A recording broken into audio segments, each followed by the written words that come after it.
Hare Krishna Hare Krishna Krishna Krishna Hare Hare Hare Rama Rama Rama Hare Hare Hare Krishna Hare Krishna Krishna Krishna Krishna Hare Krishna Hare Hare Hare Hare Hare Ram Rama Hare Hare Ram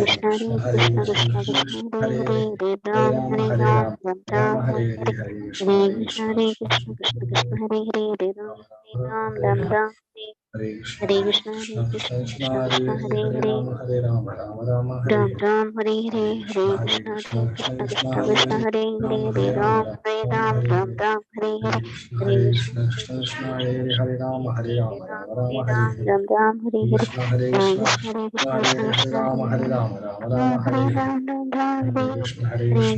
Krishna Hare Krishna Krishna Krishna Krishna Hare Krishna Hare Hare Rama Hare Hare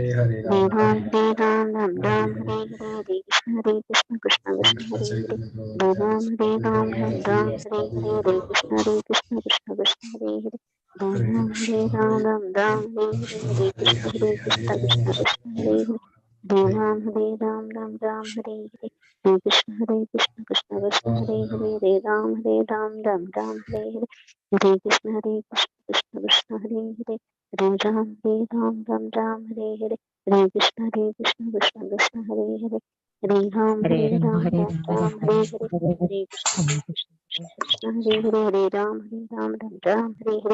Ram Rama Hare Hare Hare Ram Ram Ram Hare Hare Hare Krishna Hare Krishna Krishna Krishna Hare Hare Krishna Hare Hare Krishna Rama Krishna Hare Hare Rama Hare Rama Rama Hare Hare Ram Hare Hare Ram Ram Ram Hare Hare Hare Hare Krishna Krishna Hare Hare Krishna Krishna Krishna Krishna Krishna Krishna Hare Hare Hare Hare Hare Hare Rama Hare Ram Hare Rama Ram Ram Rama Ram Hare Hare Hare Hare Hare Krishna Hare Krishna Krishna Hare Krishna Hare Krishna Hare Chaitanya Hare Prabhu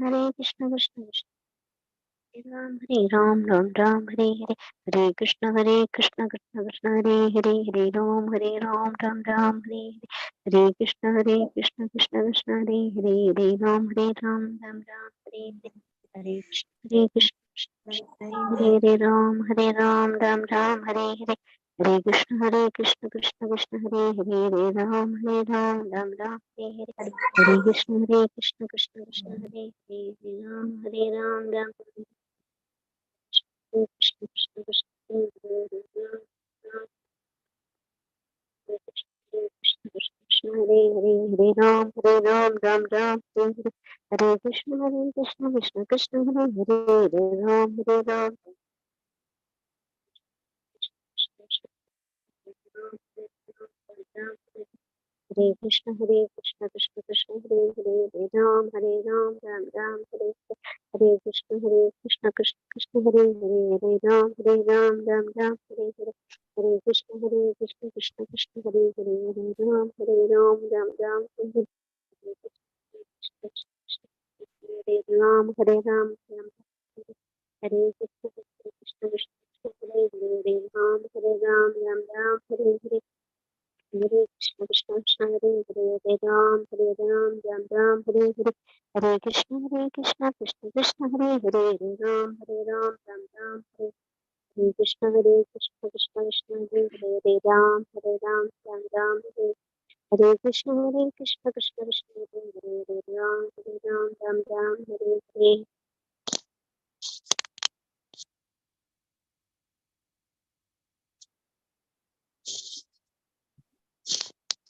Hare Krishna Mataji. Hare Krishna. Hare Krishna. Hare Krishna. Hare Krishna. Hare Krishna. Class.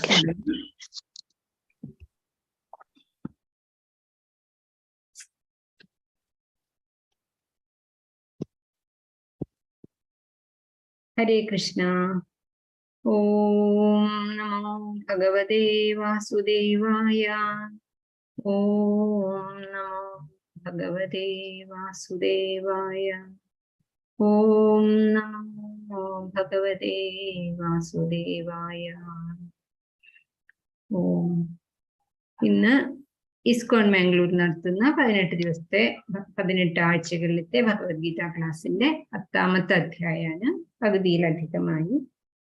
നമുക്ക് ഇസ്കോൺ മാംഗ്ലൂരിന് നന്ദിപൂർവ്വം ക്ലാസ്സിലേക്ക് പ്രവേശിക്കാം.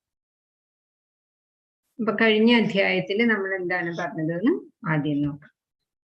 ഓം അജ്ഞാനതിമിരാന്ധസ്യ ജ്ഞാനാഞ്ജനശലാകയാ ചക്ഷുരുന്മീലിതം യേന തസ്മൈ ശ്രീഗുരവേ നമഃ. നമ ഓം വിഷ്ണുപാദായ കൃഷ്ണപ്രേഷ്ഠായ ഭൂതലേ ശ്രീമതേ ഭക്തിവേദാന്ത സ്വാമിനിധി നാമിനേ.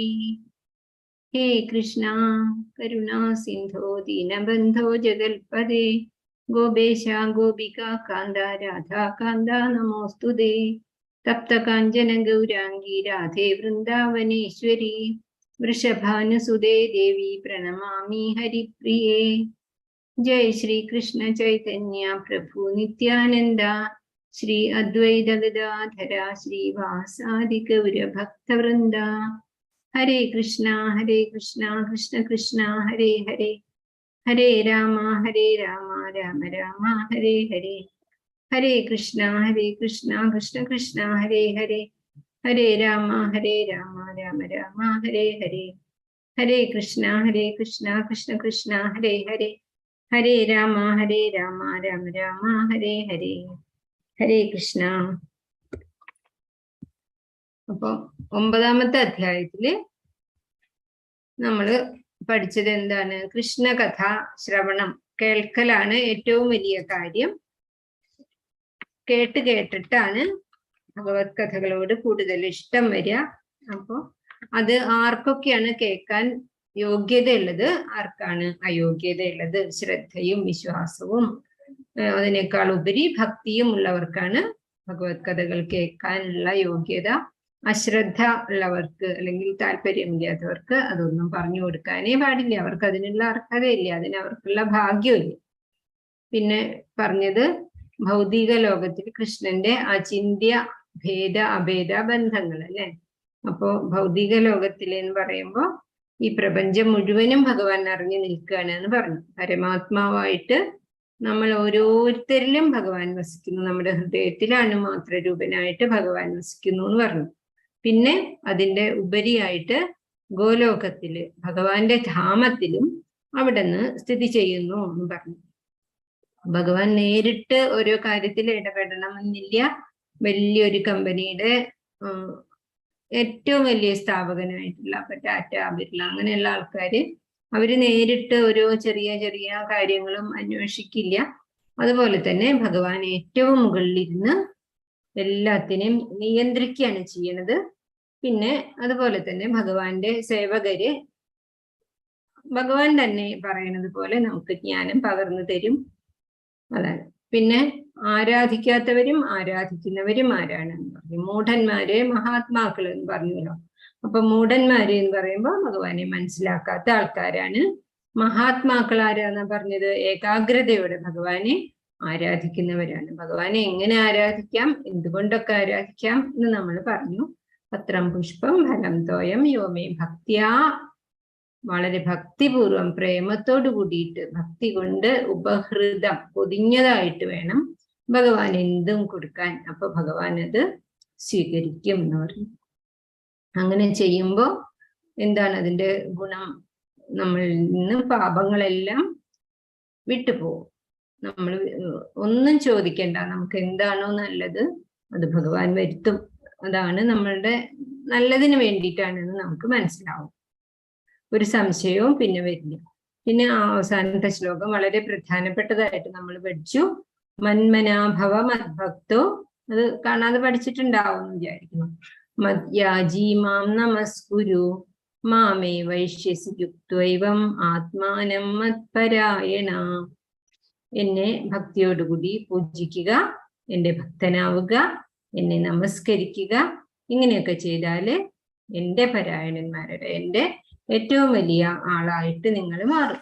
അപ്പൊ അതിന് ഒരു കഥ ഭാഗവതത്തില് വളരെ പ്രസിദ്ധമായിട്ടുള്ള ഒരു കഥ എല്ലാവർക്കും അറിയുണ്ടാവും. എന്നാലും അത് പറയണതും പുണ്യമാണ്, കേൾക്കണതും പുണ്യമാണ്. അങ്ങനത്തെ ഒരു കഥയാണ് അംബരീഷ മഹാരാജാവിന്റെ കഥ. അംബരീഷൻ മഹാഭാഗ്യവാനാകുന്നു എന്നാണ് ഭാഗവതത്തില് വ്യാസ മഹർഷി ആദ്യം തന്നെ പറഞ്ഞത്. കാരണം എന്താന്ന് വെച്ചാല് 7 ആഴികൾ ചൂഴുന്ന ഭൂമിയുടെ മഹാരാജാവായിട്ടും അദ്ദേഹം വിരക്തനാണ്, ഒന്നിലും അദ്ദേഹത്തിന് ആസക്തിയില്ല. ആ അതിശ്രേഷ്ഠമായിട്ടുള്ള ഈ ഗുണം കൈവന്ന ആളായതുകൊണ്ടാണ് ഭഗവാൻ അംബരീഷ മഹാരാജാവ് മഹാഭാഗ്യവാനാണ് എന്ന് പറഞ്ഞത്. അപ്പോ ഈ വലിയ ഭൂമിയുടെ അധിപനായിരുന്നു അദ്ദേഹം, അക്ഷയമായിട്ടുള്ള സമ്പത്തിന്റെ ഉടമയായിരുന്നു അദ്ദേഹം. എന്ത് വേണമെങ്കിൽ അദ്ദേഹത്തിന് ചെയ്യാനുള്ള എല്ലാ സ്വാതന്ത്ര്യവും ഉണ്ട്. പക്ഷെ അദ്ദേഹത്തിന് അതൊക്കെ ജനക മഹർഷിയുടെ പോലെ എല്ലാം അദ്ദേഹം ചെയ്തു വന്നെങ്കിലും അദ്ദേഹത്തിന് ഏറ്റവും കൂടുതൽ സന്തോഷം തോന്നിയിട്ടുള്ള കാര്യങ്ങള് ഭഗവാനെ പ്രാർത്ഥിക്കുമ്പോഴാണ്. ഭഗവാനിലും വാസുദേവനിലും അദ്ദേഹത്തിന്റെ ഭക്തന്മാരിലും അവരോട് സംസാരിക്കുമ്പോഴാണ്, അവരുടെ കാര്യങ്ങൾ ചെയ്യാനാണ് അംബരീഷ മഹാരാജാവ് ഏറ്റവും അധികം ഇഷ്ടപ്പെട്ടത്. അപ്പൊ അംബരീഷ മഹാരാജാവിന് വ്യാസദേവൻ വർണ്ണിക്കുന്ന കുറച്ച് വരികളുണ്ട്. അത് എപ്പോഴും ഉദ്ധരിക്കുന്ന കുറച്ച് വരികളാണ്. അതൊന്ന് ഞാനിവിടെ പറയാം. സവൈമന കൃഷ്ണ പദാരവിന്ദയോർ വചാംസി വൈകുണ്ഠ ഗുണാനുവർണ്ണനേ കരൗ ഹരേർമന്ദിരമാർജനാദിഷു ശ്രുതിം ചകാരാച്യുത സത്കദോദയേ. അംബരീഷ മഹാരാജാവ് എങ്ങനെയായിരുന്നു എന്ന് വ്യാസൻ പറയണതാണ്, വ്യാസ മഹർഷി പറയണതാണ്. അദ്ദേഹത്തിന്റെ മനസ്സ് എപ്പോഴും എവിടെയായിരുന്നു? കൃഷ്ണന്റെ പാദാരവിന്ദങ്ങളിലായിരുന്നു. ഇതെന്തിനാണ് പറയുമ്പോൾ നമുക്ക് നല്ലത് വരും എന്ന് പറയണെന്ന് വെച്ചാല്, നമുക്ക് കുറച്ചും കൂടിയും ഭഗവാനോട് അങ്ങനെ ആയാൽ എത്ര നല്ലതാണ്, നമുക്കും അങ്ങനെ ആവാൻ കഴിഞ്ഞിരുന്നെങ്കിൽ എന്ന് തോന്നിയാൽ മതി. അപ്പൊ ഭഗവാൻ അതിനുള്ള അനുഗ്രഹം തരും. വചാംസി വൈകുണ്ഠ ഗുണാനുവർണ്ണനെ, അദ്ദേഹത്തിന്റെ വാക്കുകൾ ഏറ്റവും സന്തോഷിച്ചിരുന്നത് വൈകുണ്ഠ ഭഗവാന്റെ ഗുണങ്ങളെ വർണ്ണിക്കുന്നതാണ്. കരൗ ഹരേർ മന്ദിരം അർജനാദിഷു, അമ്പലങ്ങളുടെ ശുദ്ധീകരണത്തിനൊക്കെയാണ് അദ്ദേഹത്തിന്റെ കൈകൾ കൂടുതൽ ഇഷ്ടപ്പെട്ടിരുന്നത്. ശ്രുതിം ചകാര അച്യുത സത്കഥോദയ, അച്യുതന്റെ ഭഗവാന്റെ സത്കഥകൾ കേൾക്കാനാണ് അദ്ദേഹത്തിന്റെ ചെവികൾ ഏറ്റവും ഇഷ്ടപ്പെട്ടിരുന്നത്. മുകുന്ദലിംഗാലയ ദർശനേ ദൃശൗ തദ്ഭൃത്യഗാത്ര സ്പർശേംഗ സംഗമം ഘ്രാണം ച തത്പാദ സരോജ സൗരഭേ ശ്രീമത്തുളസ്യാരസനാം തദർപ്പിതേ. കണ്ണുകൾ എന്തായിരുന്നു? ഇതെന്ന് പ്രചോദനം ഉൾക്കൊണ്ടിട്ട് എത്രയോ കവികള് അല്ലെ, കണ്ണെന്തിനു തന്നു ഭഗവാൻ നാരായണ രൂപം കാണാൻ എന്നൊക്കെ പറഞ്ഞിട്ടുള്ള ഒരുപാട് കീർത്തനങ്ങളും പാട്ടുകളും ഒക്കെ ഉണ്ടാക്കിയിട്ടുണ്ട്. അപ്പം മുകുന്ദലിംഗാലയ ദർശനം, ഭഗവാന്റെ അമ്പലത്തിൽ പോയി ഭഗവാന്റെ വിഗ്രഹം കാണുന്നതാണ് അംബരീഷ മഹാരാജാവിന്റെ കണ്ണുകൾക്ക് ഏറ്റവും സന്തോഷമുണ്ടായിരുന്ന ദൃശ്യം. തദ്ഭൃത്യഗാത്ര സ്പർശേംഗ സംഗമം, അദ്ദേഹത്തിന് ഏറ്റവും ഇഷ്ടമുള്ള ഒരു കാര്യം ഭഗവത് ഭക്തന്മാരായിട്ടുള്ള സമ്പർക്കമായിരുന്നു.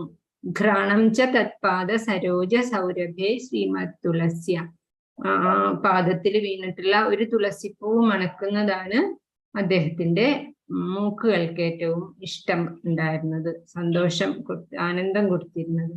രസനാം തദർപ്പിതേ, നാവിനെ അവിടുത്തെ നാമം ചൊല്ലുവാനും അവിടുത്തെ പ്രസാദം കഴിക്കുവാനുമായിരുന്നു ഇഷ്ടം. പാദൗ ഹരേ ക്ഷേത്ര പദാ സമർപ്പണേ ശിരോ ഋഷികേശ പദാഭിവന്ദനേ കാമം ച ദാസ്യേ നതു കാമകാമ്യയ യഥോത്തമ ശ്ലോക ജനാശ്രയാരതി. അദ്ദേഹത്തിന്റെ പാദങ്ങള് ഹരിയുടെ ക്ഷേത്രത്തില് പ്രദക്ഷിണം വെക്കാൻ ഇഷ്ടപ്പെട്ടു.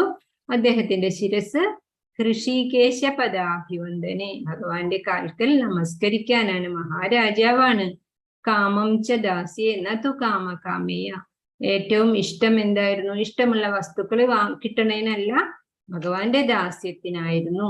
അങ്ങനെ ആണ് ആ മഹാരാജാവ് ജീവിച്ചിരുന്നത് എന്നാണ് വ്യാസ മഹർഷി പറഞ്ഞിട്ടുള്ളത്.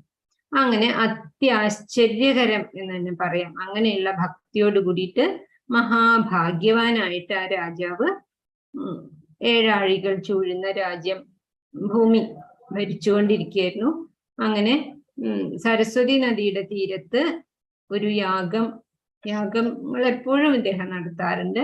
ഒരു കാമത്തിന് വേണ്ടിയിട്ടല്ല, ഒരു പ്രത്യേക പുത്രകാമേഷ്ടി പുത്രൻ ഉണ്ടാവാൻ വേണ്ടി, അങ്ങനെയുള്ള മഴയ്ക്ക് വേണ്ടി ചെയ്യുന്നു ഓരോ കാര്യങ്ങൾ.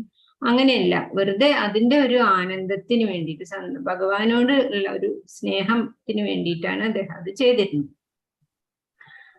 അങ്ങനെ തനിക്ക് പുരുഷാർത്ഥ പ്രാപ്തി കിട്ടാനാണ് തന്റെ ജീവിതം എന്ന് അദ്ദേഹം മനസ്സിൽ ഉറച്ചു. ഭഗവാൻ എന്ത് ചെയ്തു? ഈ രാജാവിന് സുദർശന ചക്രം സമ്മാനിച്ചു. അപ്പൊ എങ്ങനെയാണോ ഭഗവാന് അത് വശംവദനാകുന്നത് സുദർശനം, അതേപോലെ രാജാവിനെ ഏതെങ്കിലും ശത്രുക്കൾ ആക്രമിക്കാൻ വരികയുണ്ടെങ്കിൽ, അല്ലെങ്കിൽ രാജാവിന് എന്തെങ്കിലും സങ്കടം വരികയാണെങ്കിൽ ശത്രുഹരവും സങ്കടഹരവുമായിട്ടുള്ള ഈ സുദർശന ചക്രം അംബരീഷ രാജാവിന് ഭഗവാൻ കൃഷ്ണൻ നൽകി. അദ്ദേഹത്തിന്റെ പത്നിയും സമാനശീലയായിരുന്നു. ഒരിക്കൽ അദ്ദേഹം ഒരു ദ്വാദശി വ്രതം അനുഷ്ഠിച്ചു. ദ്വാദശി വ്രതം എന്ന് പറഞ്ഞാല് 3 ദിവസം രാത്രി ഭക്ഷണം കഴിക്കില്ല. ദശമിയുടെ അന്ന് ഒരു നേരം മാത്രം കഴിക്കും, പകല് രാത്രി ഉപവസിക്കും. ഏകാദശിയുടെ അന്ന് പകലും രാത്രിയൊക്കെ ഉപവസിക്കും. ദ്വാദശിയുടെ അന്ന് പകൽ ഒരു നേരം മാത്രം കഴിച്ചു. അതാണ് ഈ അംബരീഷൻ എടുത്തിരുന്ന ദ്വാദശി വ്രതം. അങ്ങനെ 12 മാസത്തെ ഏകാദശി എല്ലാം കഴിഞ്ഞ് വ്രതത്തിന്റെ അവസാനം കുറെ ദാനങ്ങളൊക്കെ ചെയ്ത് പാരണയുടെ സമയമായി. അപ്പോ ആ സമയത്താണ് ദുർവാസാവ് മഹർഷി, നമ്മൾ കേട്ടിട്ടുള്ളത് ദുർവാസാവ് മനഃപൂർവ്വം ഇദ്ദേഹത്തിനെ ദ്രോഹിക്കാൻ വന്നു എന്നാണ്. അങ്ങനെയല്ല, അങ്ങനെയല്ല, അവിടെ ഒന്ന് വന്നതാണ്. അപ്പോ ഈ രാജാവ് പറഞ്ഞു, മഹർഷി എന്റെ അതിഥിയാണ്, എനിക്ക് എന്റെ കൂടെ ഭക്ഷണം കഴിക്കണം എന്ന് പറഞ്ഞു. ആ ശരി, ഞാൻ വേഗം കുളിച്ചു വരാന്ന് പറഞ്ഞു. പക്ഷെ ദുർവാസാവ് മഹർഷി കുളിക്കാൻ പോയപ്പോ അവിടെ പൂജയും ഇതൊക്കെ ചെയ്ത് ആ കഥ അദ്ദേഹം മറന്നുപോയി. കുറച്ച് കഴിഞ്ഞിട്ടാണ് ഓർത്തത്. എന്നിട്ട് തിരിച്ചു വരുമ്പോഴേക്കും ഈ പാരണയുടെ സമയം വൈകി. അപ്പോ എന്താ ചെയ്യുക, പാരണ ചെയ്തില്ലെങ്കിൽ ഇത്ര ഒരു വർഷത്തെ വ്രതം ചെയ്തത് ഫലിക്കണ്ടേ എന്ന് ചോദിച്ചപ്പോ അദ്ദേഹത്തിന്റെ ബ്രാഹ്മണ ഗുരുക്കന്മാരൊക്കെ പറഞ്ഞു, ഒരു കാര്യം ചെയ്തോളൂ, വെള്ളം കുടിച്ചിട്ട് പാരണ അവസാനിപ്പിക്കാം. അങ്ങനെ വെള്ളം കുടിച്ച് പാരണ അവസാനിപ്പിച്ചു. മഹർഷി വിശന്ന് വലഞ്ഞ് വന്നപ്പോ എന്താ, പാരണ കഴിച്ചു എന്ന് മനസ്സിലായി. മഹർഷിക്ക് ദേഷ്യം വന്ന്, ശിവന്റെ അംശമാണ്, ക്രോധമാണ് എപ്പോഴും ഈ ദുർവാസാവ് മഹർഷിയുടെ മുഖമുദ്ര. തനിക്ക് കിട്ടിയിട്ടുള്ള തപശക്തിയും ഉപാസനയുടെ ഫലവും ഒക്കെ ഈ കോപം കൊണ്ട് അദ്ദേഹം നശിപ്പിക്കുന്ന ഒരു മഹർഷിയായിരുന്നു അത്. അപ്പൊ നമ്മ ശിവായ എന്നൊക്കെ പറഞ്ഞ് ദേഷ്യപ്പെട്ടു, ജ്വലിച്ചു, മുഖമൊക്കെ അങ്ങോട്ട് വക്രിച്ചു, ശരീരത്തിൽ നിന്നും തീ വരാൻ തുടങ്ങി. ജഡ എടുത്ത് നിലത്തങ്ങോട്ട് അടിച്ചപ്പോ അതിൽ നിന്നും ഭയങ്കര രാക്ഷസിയായിട്ടുള്ള, എന്താ പേര് നിങ്ങൾക്കറിയാലോ,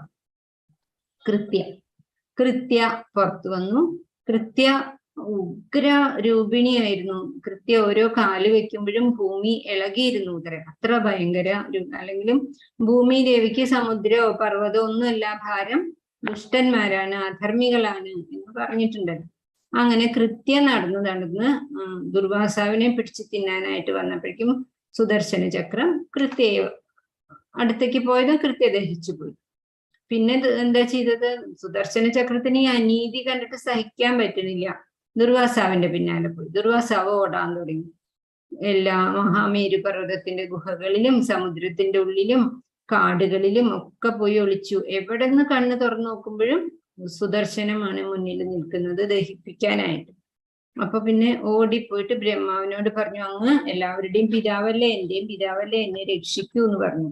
അപ്പോ ഈ അംബരീഷൻ രാജാവാകട്ടെ ഈ കൃത്യയുടെ വീരസാഹസങ്ങൾ കണ്ടിട്ടൊന്നും ഇളകിയില്ല, നിന്നയിടത്ത് നിന്ന് ഇളകിയില്ല. ഭഗവാനെ തൊഴുതുകൊണ്ട് അവിടെ അങ്ങനെ നിൽക്കുക തന്നെയാണ് ചെയ്തത്. അപ്പൊ ബ്രഹ്മാവിനോട് പോയി പറഞ്ഞപ്പോ ബ്രഹ്മാവ് പറഞ്ഞു, അയ്യോ, ഞാൻ ഈ ഭൗതിക ലോകത്തിലാണ് ഇരിക്കുന്നത്. ഭഗവാൻ ഒന്ന് പുരികം വളച്ചാൽ എന്റെ ജീവനും അതോടെ പോവും, ഈ ലോകം മുഴുവനും പ്രളയത്തിന് പെടും. അതുകൊണ്ട് എനിക്ക് സാധിക്കില്ല. എനിക്ക് മാത്രല്ല, രുദ്രന്മാർക്കും ശിവഭഗവാനും ആർക്കും, പ്രജാപതിമാർക്കും ആർക്കും നിങ്ങളെ രക്ഷിക്കാൻ സാധിക്കില്ല. വേഗം വിഷ്ണുവിന്റെ അടുത്തേക്ക് പോവാൻ പറഞ്ഞു. പക്ഷെ ഞാൻ ശിവനോട് ചോദിച്ചു നോക്കട്ടെ എന്ന് വിചാരിച്ചിട്ട് ഓടിപ്പോയി. അപ്പൊ ശിവൻ എന്താ പറഞ്ഞേ, ഞാനും മഹാവിഷ്ണുവിന്റെ ഭക്തനാണ്, മഹാവിഷ്ണുവിന്റെ സുദർശന ചക്രത്തിന് രക്ഷിക്കാൻ എനിക്കും സാധിക്കില്ല, ഓടിപ്പോയി മഹാവിഷ്ണുവിനോട് തന്നെ പറയുന്നു. അങ്ങനെ വിഷ്ണു ഭഗവാന്റെ അടുത്തേക്ക് ചെന്നു. അപ്പോ വിഷ്ണു ഭഗവാൻ പറഞ്ഞു, എന്താ പറഞ്ഞത്, അഹം ഭക്തപരാധീനൻ, ഞാൻ എൻ്റെ ഭക്തന്റെ അടിമയാണ്, അവരുടെ ഹൃദയമാണ് എൻ്റെ ഹൃദയം. അത് എൻ്റെ ലക്ഷ്മി ദേവിയേക്കാളും എനിക്ക് പ്രിയം എന്നോട് ആരാധിക്കുന്ന, എന്നെ സ്നേഹിക്കുന്ന, എൻ്റെ നാമം ചൊല്ലുന്ന എന്റെ ഭക്തന്മാരാണ്. പിന്നെ ഞാൻ അസ്വതന്ത്രനാണ്, എന്നെ അവരുടെ തടങ്കലിലാക്കിയിരിക്കുകയാണ്. പിന്നെ എങ്ങനെയാണ് എനിക്ക് അങ്ങയെ രക്ഷിക്കാൻ പറ്റുക? മാത്രല്ല അംബരീഷനെയാണ് അങ്ങ് ദ്രോഹിച്ചേക്കുന്നത്. അതൊക്കെ കാൽക്കൽ വീണ് പറഞ്ഞു കഴിഞ്ഞോട്ടെ, ഞാൻ അറിയാതെ ചെയ്തു ഒരു അബദ്ധം, ഞാൻ അങ്ങയുടെ ഭക്തനെ ഉപദ്രവിച്ചു, എന്നെ രക്ഷിക്കണം അങ്ങ് വിചാരിച്ചാല് അതിക്രൂരമായ നരകങ്ങൾ പോലും ഇല്ലാതാവില്ലേ? അതുകൊണ്ട് എന്നെ രക്ഷിക്കണേ എന്ന് പറഞ്ഞിട്ടാണ് എന്റെ കാൽക്കൽ കിടക്കുന്നത്. അപ്പൊ പറഞ്ഞു, അതുകൊണ്ട് അവരാണെങ്കിലോ, എന്റെ ഭക്തന്മാരാണെങ്കിലോ ഭാര്യ, പുത്രൻ, മിത്രം, സ്വന്തം വസ്തുക്കള് അതിനൊന്നും ഇഷ്ടപ്പെടാതെ, അതിനേക്കാളൊക്കെ അവർക്ക് ഇഷ്ടം എന്നെയാണ്. അങ്ങനെയുള്ളവരോട് എനിക്കുമില്ലേ കടമ? അപ്പൊ ഞാൻ ചെയ്യില്ല. പതിവ്രതകളായിട്ടുള്ള ഭാര്യമാര് എങ്ങനെയാണോ പത്നിയെ പതിയെ വശീകരിക്കുന്നത്, ഭർത്താവിനെ വശീകരിക്കുന്നത്, അതുപോലെ എന്റെ ഭക്തന്മാര് എന്നെ വശീകരിക്കാൻ. അതുകൊണ്ട് ഒരേ ഒരു വഴിയുള്ളൂ, വേഗം പൊക്കോളൂ. അപ്പോഴേക്കും ശരീരമൊക്കെ ചുട്ടുപൊള്ളി തുടങ്ങി. ദുർവാസാവിന്റെ അംബരീഷ മഹാരാജാവിന്റെ പാദത്തിൽ പോയി പ്രണമിക്കൂ എന്ന് പറഞ്ഞു. എന്റെ ഭക്തന്റെ നേർക്ക് ആര് ശക്തി പ്രയോഗിക്കുന്നുവോ അത് അവനെ തന്നെ വിഷമിപ്പിക്കും എന്ന് ഭഗവാൻ എടുത്തു പറയുന്നുണ്ട്. അങ്ങനെ കൂടാതെ തപസ്സും വിദ്യയും വിനയത്തോട് കൂടിയിട്ടാവണം, അല്ലെങ്കിൽ അത് ആപത്തായ ഒരു വിനയം കൂടി വേണം, അപ്പോഴേ അത് ഉത്കൃഷ്ടമാവുള്ളൂ. സാധുദ്രോഹത്തിന് എന്തെങ്കിലും ഉപയോഗിക്കുകയാണെങ്കിലോ എന്റെ ഭക്തന്മാരുടെ നേർക്ക് ഉപയോഗിച്ചാല് അത് ഉപയോഗിക്കുന്നവർക്ക് തന്നെ എതിരായിട്ട് ഭവിക്കും എന്ന് ഭാഗവതത്തിൽ ഭഗവാൻ വ്യക്തമായിട്ട് പറഞ്ഞിട്ടുണ്ട്. അങ്ങനെ ദുർവാസാവ് ഓടി അംബരീഷന്റെ കാൽക്കൽ വീണു. അപ്പൊ അംബരീഷ മഹാരാജാവ് അയ്യോ എന്റെ കാലിൽ വീഴല്ലേ എന്ന് പറഞ്ഞു. സുദർശന ചക്രത്തിനെ സ്തുതിച്ചു. സുദർശനത്തിന് ദേഷ്യം നിയന്ത്രിക്കാൻ പറ്റുന്നില്ല. അപ്പൊ മഹാരാജാവ് പറഞ്ഞു, ഞാൻ ഇത്ര കാലം എന്തെങ്കിലുമൊക്കെ പുണ്യം ചെയ്തിട്ടുണ്ടെങ്കിൽ ഈ ബ്രാഹ്മണനെ ഉപദ്രവിക്കേണ്ട, രക്ഷിക്കൂ എന്ന് പറഞ്ഞു. അപ്പോ ദുർവാസാവിന് ഭയങ്കര അത്ഭുതമായി. ഞാൻ ഇത്രയൊക്കെ ദ്രോഹിച്ചിട്ടും എന്നോട് അംബരീഷ മഹാരാജാവ് എനിക്ക് വേണ്ടിയിട്ട് സുദർശന ചക്രത്തിനോട് പറഞ്ഞല്ലോ, അതുകൊണ്ട് ഞാൻ ഇപ്പൊ തന്നെ പോവാണ്. ഇങ്ങോട്ട് പോന്നു, ബ്രഹ്മലോകത്തേക്ക് പോവാണ്.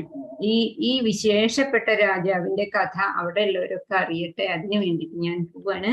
ഇനി അങ്ങനെയൊന്നും ഞാൻ ചെയ്യില്ല എന്ന് പറഞ്ഞിട്ട് പോയി. ഈ 1 വർഷം എടുത്തു അദ്ദേഹം പോയിട്ട് ഓരോ ലോകത്തൊക്കെ ചുറ്റിക്കറങ്ങി വരാനായിട്ട്. അവർക്ക് 1 വർഷം നമ്മളുടെ അത്ര ഇല്ലല്ലോ. അപ്പൊ ഈ അത്ര കാലവും അംബരീഷ മഹാരാജാവ് വെള്ളം മാത്രം കുടിച്ച് ജീവിച്ചു എന്നാണ് പറഞ്ഞത്. എന്നിട്ടും എന്താ പറയണത് അംബരീഷ മഹാരാജാവ്, ഇതൊന്നും എന്റെ കഴിവല്ല, ഞാൻ ആശ്രയിച്ചിട്ടുള്ള ഹരിയുടെ പ്രഭാവമാണ്. പ്രഹ്ലാദൻ പറഞ്ഞില്ലേ, ആരാണ് കിം തേ ശക്തി എന്ന് ചോദിച്ചപ്പോ, എന്റെ ശക്തിയും അങ്ങയുടെ ശക്തിയും ഈ ലോകത്തിൽ എല്ലാവരുടെ ശക്തിയും ഭഗവാനാണ്, ഭഗവാൻ മാത്രമാണ് എന്ന് പറഞ്ഞു. അതന്നെയാണ് അംബരീഷനും, അതന്നെയാണ് എല്ലാ ഭക്തന്മാരും പറയണത്. അപ്പൊ പിന്നീട് രാജാവ് വാനപ്രസ്ഥത്തിന് പോയി, അങ്ങനെ സന്യാസിയായി മുക്തി നേടി. അതാണ് അംബരീഷന്റെ കഥ കേൾക്കുന്നത് തന്നെ നല്ല കാര്യമാണ്, പുണ്യകരമാണ് എന്ന് പറഞ്ഞു. അങ്ങനെയാണ് പറഞ്ഞത്. മന്മനാഭവ മൽഭക്തോ, എന്റെ ഭക്തന്മാരെ ഞാൻ തന്നെ സംരക്ഷിച്ചു കൊണ്ടേയിരിക്കും എന്ന് ഭഗവാൻ അംബരീഷന്റെ കഥയിൽ കൂടി വ്യക്തമാക്കി നമുക്ക് ഉദാഹരണ സഹിതം തെളിയിച്ചു തന്നതാണ്. ഇനി 10ാമത്തെ അധ്യായം. 10ാമത്തെ അധ്യായത്തിന്റെ പേര് വിഭൂതി യോഗം എന്നാണ്. അപ്പൊ നമുക്ക് ഇങ്ങനെ ഭഗവാനെ എങ്ങനെ കാണും? ഒരു സാധാരണ മനുഷ്യന്മാർക്ക് എങ്ങനെയൊക്കെ ഭഗവാനെ കാണാൻ പറ്റും? മനസ്സിൽ ആ രൂപം തെളിയണമെങ്കിൽ കുറച്ച് പ്രയാസമല്ലേ? അല്ലാതെ ഈ ഭൂമിയിൽ കാണുന്ന എന്തിലൊക്കെ കാണാൻ പറ്റും എന്ന് അർജുനൻ സംശയം ചോദിക്കുന്നു. ഭഗവാൻ അതിന് ഉത്തരം പറയുന്നു. അതൊക്കെയാണ് 10ാമത്തെ അധ്യായത്തിലുള്ളത്. പിന്നെ 10ാമത്തെ അധ്യായത്തിൽ ഒരു പ്രധാന കാര്യമുണ്ട്. 8, 9, 10, 11 ശ്ലോകങ്ങളെ ചതുർശ്ലോകി ഗീത എന്ന് പറയും. ഗീതയിലെ സത്ത് ഈ 4 ശ്ലോകങ്ങളിലുണ്ട് എന്നാണ് പറയുന്നത്. പിന്നെ അർജുനൻ കുറച്ച് സംശയങ്ങൾ ചോദിക്കും. ഭഗവാൻ അതിന് വിസ്തരിച്ച് എന്തിലെങ്ങനെയൊക്കെയാണ് ഞാനുള്ളത് എന്നുള്ള കാര്യങ്ങൾ പറയും. അതാണ് 9ാം അധ്യായത്തിന്റെ അവസാനത്തിൽ ഭഗവാൻ കൃഷ്ണൻ തന്നിൽ മനസ്സുറപ്പിക്കൂ അർജുന, മന്മനാഭവ മദ്ഭക്ത എന്ന് പറഞ്ഞു കൊടുത്തു. അതിനാൽ ഒരു ഭക്തന് അവന്റെ മനസ്സിനെ ഉറപ്പിക്കാൻ കഴിയുന്ന അവന്റെ ഐശ്വര്യങ്ങളെക്കുറിച്ചും സൃഷ്ടിയിൽ സമൃദ്ധവും ശക്തവും മനോഹരവുമായ കാര്യങ്ങൾ കാണുമ്പോൾ ഭഗവാനെ എങ്ങനെ ഓർമ്മിക്കാം എന്നും ഭഗവാൻ വിവരിച്ചു കൊടുക്കുകയാണ് അർജുനന്. മനസ്സിനെ ഭഗവാനിൽ കേന്ദ്രീകരിച്ച് ശുദ്ധ ഭക്തനാവണം എന്ന് 9-ാം അധ്യായത്തിൽ ഉപസംഹാരത്തിൽ പറഞ്ഞു. മന്മനാഭവ മൽഭക്ത എന്ന് പറഞ്ഞു. അതിനാണ് ഇപ്പൊ അംബരീഷിന്റെ കഥയും പറഞ്ഞത്. കൃഷ്ണന്റെ ഐശ്വര്യങ്ങളുടെ വിവരണത്തിൽ ശ്രദ്ധ കേന്ദ്രീകരിക്കുക. അത് കേൾക്കുന്നതിലൂടെ നമ്മളുടെ ഭക്തി വർദ്ധിക്കും. ഭക്തി വർദ്ധിച്ചാൽ പിന്നെ വേറൊന്നും ആവശ്യമില്ല. ജ്ഞാനവും വിജ്ഞാനവും ഒക്കെ ഉണ്ടാവും. 1 മുതൽ 7 ശ്ലോകം വരെ കൃഷ്ണൻ എല്ലാറ്റിൻ്റെയും ഉത്ഭവം ആകുന്നത് എങ്ങനെ എന്നാണ് പറയുന്നത്. 8 മുതൽ 11 വരെ ചതുർശ്ലോകി ഗീതയാണ്. പിന്നെ 12 തൊട്ട് 42 വരെ അർജുനന്റെ ചോദ്യങ്ങളും ഭഗവാന്റെ ഉത്തരങ്ങളുമാണ്.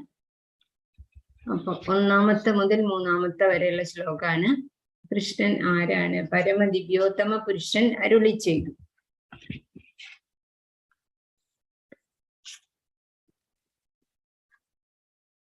ശ്രീ ഭഗവാനുവാച ഭൂയ ഏവ മഹാബാഹോ ശൃണു മേ പരമം വച യത്തേഹം പ്രീയമാണായ വക്ഷ്യാമി ഹിതകാമ്യയാ.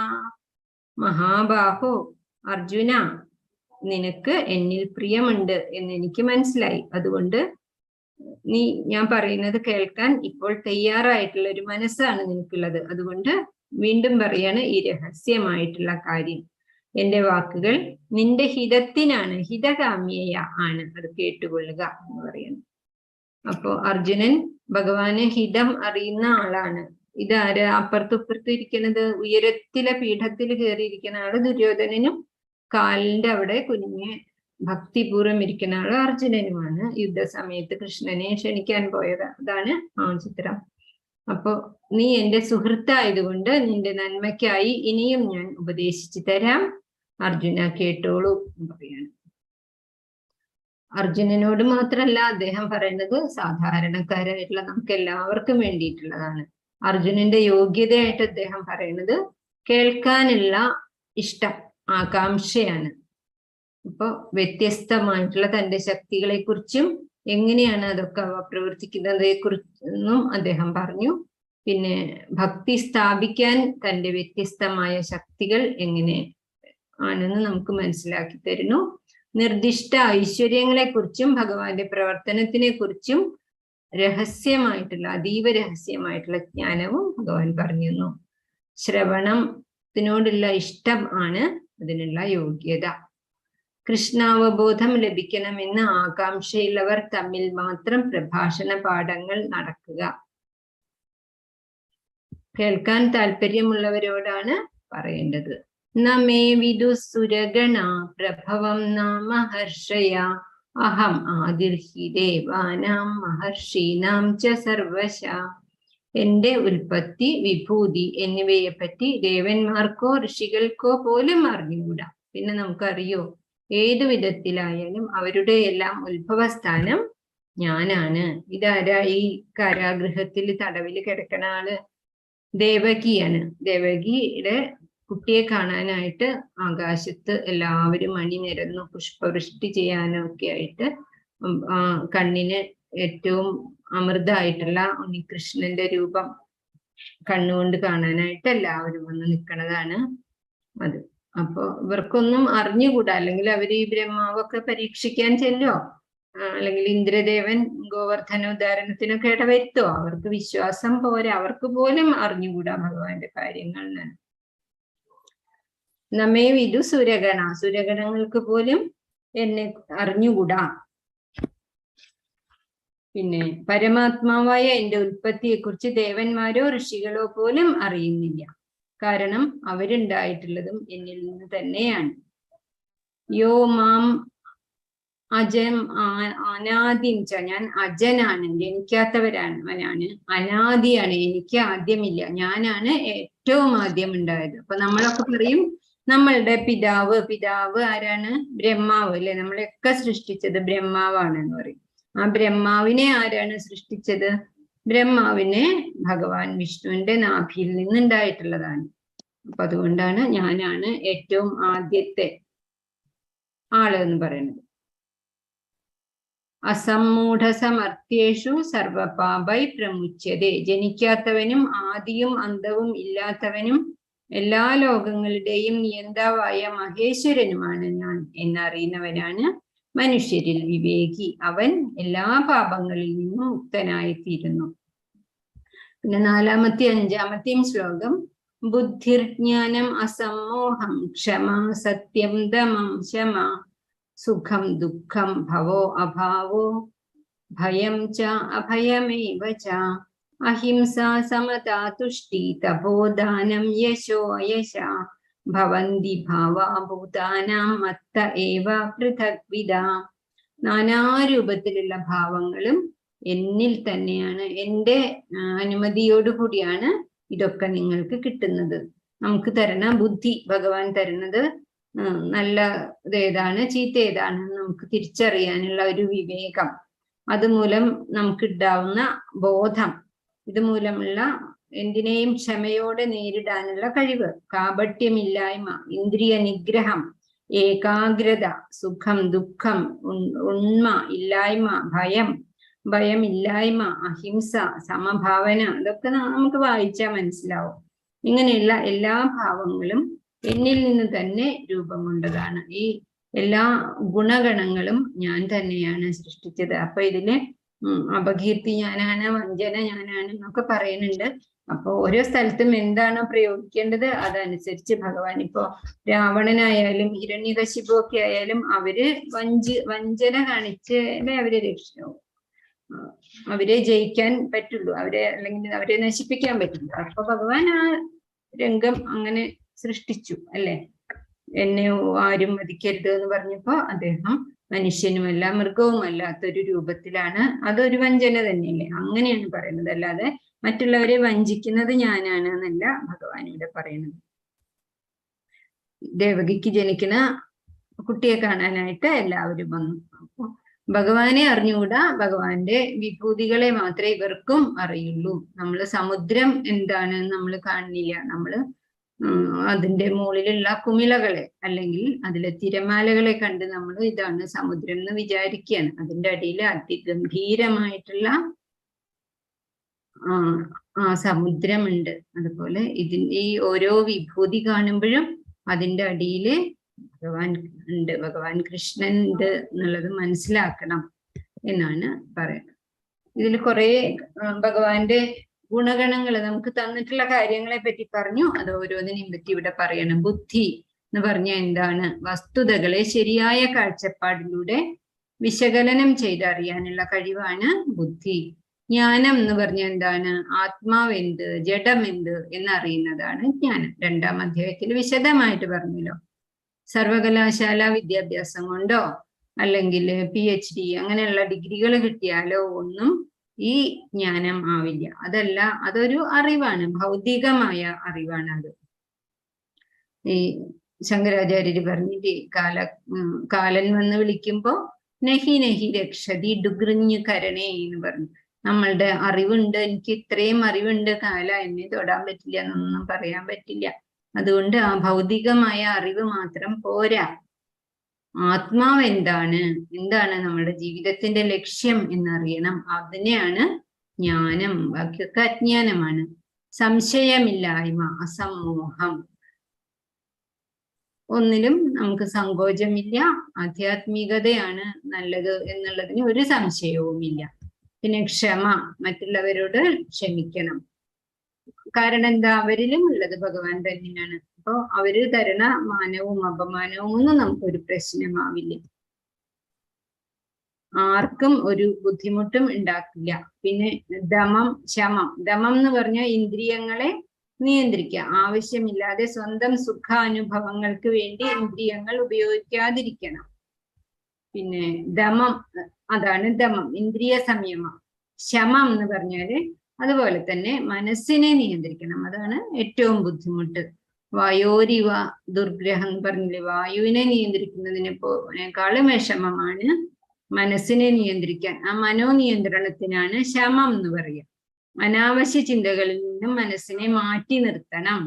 ഉദാഹരണത്തിന് ഉപായങ്ങളെ കുറിച്ച് ഏത് നേരവും ആലോചന തന്നെ. ഇഷ്ടം പോലെ ധനമുണ്ടാവും, എന്നാലും വീണ്ടും അത് തന്നെയാണ് ആലോചന. അതൊക്കെയാണ് മനസ്സിന്റെ ദുർഗുണങ്ങൾ അതിനെ മാറ്റി നിർത്തണം. ധർമ്മശാസ്ത്രങ്ങളിൽ പ്രാവീണ്യം നേടിയവരും പുണ്യാത്മാക്കളും ആധ്യാത്മിക ആചാര്യന്മാരും ഉത്കൃഷ്ട ചിന്തകരും ആയുള്ള സമ്പർക്കം കൊണ്ട് ചിന്താശക്തിയെ വളർത്തിയെടുക്കണം. എപ്പോഴും സജ്ജന സംസർഗമാണ് ഏറ്റവും ഭാഗ്യമായിട്ടുള്ള ഒരു കാര്യം. അത് സൽഗ്രന്ഥങ്ങൾ വായിക്കുക, ഭഗവത്ഗീത ഭാഗവതം കേൾക്കുക, അതൊക്കെയും അതുപോലെ തന്നെ സംഘം തന്നെയാണ് അതൊക്കെ. സുഖദുഃഖങ്ങൾ, പക്ഷെ നമ്മൾ അമ്പലത്തിലെ സപ്താഹങ്ങൾ കേൾക്കാൻ പോകുമ്പോൾ പലപ്പോഴും അവരിങ്ങനത്തെ തത്വങ്ങൾ പറയാൻ മിക്കപ്പോഴും അത് കുറവായിട്ടാണ് കാണുന്നത്. അവർക്ക് കുറെ നിയമങ്ങൾ, അവർക്ക് കുറെ പ്രത്യേകമായിട്ടുള്ള കുറച്ച് കാര്യങ്ങളുണ്ട്, അത് മാത്രം ചെയ്യും. പിന്നെ ഓരോ കാര്യങ്ങൾ ഇങ്ങനെ സാരി പൂജ അങ്ങനത്തെയൊക്കെയാണ് കാണുന്നത്. അതല്ലാതെ ഈ ഏകാദശ സ്കന്ധമൊക്കെ എത്ര വിശദമായിട്ട് ഭഗവാന്റെ വിഭൂതികളെ പറ്റി പറയുന്നു, നല്ലതേത് ചീത്തേത് എന്നുള്ള കാര്യങ്ങൾ, ജ്ഞാനം ഉണ്ടാവാനുള്ള കാര്യങ്ങൾ, അതൊന്നും പറഞ്ഞു കേൾക്കാനില്ല. അപ്പൊ അതുകൊണ്ട് ഭാഗവതം ഭഗവത്ഗീതയൊക്കെ നന്നായിട്ട് നമുക്ക് തന്നെ വായിക്കാം, മനസ്സിലാക്കാം, അല്ലെങ്കിൽ ക്ലാസ്സുകൾ കേൾക്കാം. പിന്നെ സുഖദുഃഖങ്ങൾ എന്ന് പറഞ്ഞാല് കൃഷ്ണ അവബോധത്തിന് അനുകൂലമോ പ്രതികൂലമോ ആയ കാര്യങ്ങളുമായി ബന്ധപ്പെട്ട് എപ്പോഴും പരിഗണിക്കപ്പെടുന്നു. അത് കൃഷ്ണനെ ഭക്തിക്ക് പറ്റുന്ന കാര്യങ്ങൾ സുഖമാണ്, അതിന് പ്രതികൂലമായിട്ടുള്ളത് ദുഃഖമാണ്. ഇങ്ങനെയുള്ള എല്ലാ കാര്യങ്ങളും ഭഗവാനിൽ നിന്നാണ് വരുന്നത്. ഇവിടെ ഒന്ന് ചുരുക്കി പറയാണ്, ആത്മാവിനെ സംബന്ധിച്ചിടത്തോളം ജനന മരണമില്ല. മറ്റുള്ളവരെ ക്ലേശമോ ആശയക്കുഴപ്പമോ ഉണ്ടാക്കാവുന്നതൊന്നും ചെയ്യരുത്. ആരുടെയും ജീവിതത്തിൽ പോയിട്ട് പരിശോധിക്കേണ്ട ആവശ്യമില്ല. നമ്മൾ നമ്മളുടെ മേൽഗതിക്കുള്ള കാര്യങ്ങൾ ചെയ്യുക, ആരോടും അസൂയപ്പെടുകയും വേണ്ട. അപ്പൊ നമുക്ക് തന്നെ നമ്മളെ ഒന്ന് വിലയിരുത്തി നോക്കാം, എന്നെ ഭഗവാൻ ഇഷ്ടപ്പെടുന്ന ഗുണങ്ങളൊക്കെ എന്നിലുണ്ടോ? ഞാൻ അസഹിഷ്ണുവാണോ? മറ്റുള്ളവരെ കുറിച്ച് കൂടുതൽ, അല്ലെങ്കിൽ അവർക്ക് എന്തെങ്കിലും കൂടുതൽ നന്മ വരുമ്പോ, അവർക്ക് സന്തോഷം എന്നേക്കാളും കൂടുതൽ കിട്ടുമ്പോ എനിക്കൊരു ചെറിയ അസഹിഷ്ണുത അല്ലെങ്കിൽ ഒരു അസൂയ വരുന്നുണ്ടോ? അങ്ങനെയാണെങ്കിൽ നമ്മളത് കേൾക്കാൻ അർഹത അത്രയ്ക്ക് ആയിട്ടില്ല എന്നാണ് പറയുന്നത്. അപ്പൊ ഒന്ന് നല്ലത് മറ്റൊന്ന് ചീത്ത എന്ന് ഇല്ല. ഒരാൾക്ക് നല്ലത് ചിലപ്പോൾ മറ്റാൾക്ക് ദോഷമായിരിക്കാം. അതുപോലെ തന്നെ ഈ ആയുർവേദത്തിലൊക്കെ ഇല്ലേ, ചിലർക്ക് ചില നെയ്യ് ചിലപ്പോൾ ഗുണാവും, ചിലർക്ക് നെയ്യ് തൊടാൻ പാടില്ല. അപ്പൊ അതുകൊണ്ട് നെയ്യ് ചീത്താന്നില്ല. അതുപോലെ തന്നെ ആണ് എല്ലാ കാര്യങ്ങളും എന്ന് പറയാം. ഇനി 6ാമത്തെ ശ്ലോകം. മഹർഷയ സപ്തപൂർവേ ചത്വാരോ മനവസ്തഥാ മദ്ഭാവാ മാനസാ ജാതാ യേഷാം ലോക ഇമാം പ്രജ. ഭഗവാനിൽ നിന്നും ആദ്യമായിട്ടുണ്ടായിട്ടുള്ള ആൾക്കാരാണ് കുമാരന്മാർ എന്ന് പറയും. കുമാരന്മാർ എന്ന് പറഞ്ഞാല് സനകൻ, സനന്ദൻ, സനാതനൻ, സനൽകുമാരൻ. സനക, സനന്ദ, സനാതന, സൽകുമാരൻ, ഇവര് 4 ആളാണ് ആദ്യമായിട്ട് ഭഗവാനിൽ നിന്നും ഉണ്ടായിട്ടുള്ളത്. പിന്നെ സപ്തർഷികൾ ഉണ്ടായി, കശ്യപൻ, അത്രി, വസിഷ്ഠൻ, വിശ്വാമിത്രൻ, ഗൗതമൻ, ജമദഗ്നി, ഭരദ്വാജൻ. പേരൊന്നും പ്രധാനമൊന്നും. അങ്ങനെ ആദ്യം 4 കുമാരന്മാരുണ്ടായി, പിന്നെ സപ്തർഷികൾ ഉണ്ടായി. അതാണ് ശ്ലോകം വായിച്ചാൽ അറിയാം. മഹർഷയ സപ്ത, 7 മഹർഷിമാരുണ്ടായി. അതിനു മുൻപേ പൂർവേ ചത്വാരോ, 4 കുമാരന്മാരുണ്ടായി. മനവസ്തത, പിന്നെ മനുക്കളുണ്ടായി. മദ്ഭാവ മാനസാജാത യേഷാം ലോക ഇമാ പ്രജ. ഇവരുടെ ഈ ആരുടെയാണ്? കുമാരന്മാര്, അതുപോലെ തന്നെ മനുക്കള്, മഹർഷിമാര്, ഇവരിൽ നിന്നൊക്കെയാണ് പിന്നീട് ആളുകൾ ഉണ്ടായിട്ടുള്ളത്. ആദ്യം ഉണ്ടായിട്ടുള്ള സപ്തർഷിമാരും ഭൃഗു, മരീചി, അത്രി, പുലഹൻ, പുലസ്ത്യൻ, ക്രതു, വസിഷ്ഠൻ, 4 മനുക്കളും ഉത്തമൻ, താമസൻ, രോമാഷൻ, രൈവതൻ എന്റെ ഭാവം ഉൾക്കൊണ്ട് എന്റെ മാനസപുത്രന്മാരായി ജനിച്ചവരാണ്. ഇവരുടെ സന്തതികളാണ് ഇന്ന് ഈ ലോകത്ത് കാണുന്ന സകലമാന ആളുകളും പറയുന്നത്. അപ്പൊ നമ്മളുടെയൊക്കെ മുത്തച്ഛൻ ഭഗവാൻ തന്നെയാണ്.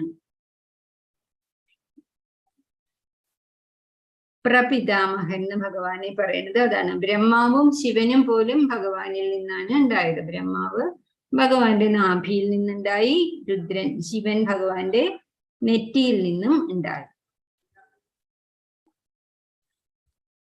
ഇനി 8ാമത്തെ തൊട്ടിട്ടുള്ള 4 ശ്ലോകങ്ങളാണ് ചതുശ്ലോകി ഗീത എന്ന് അറിയപ്പെടുന്ന.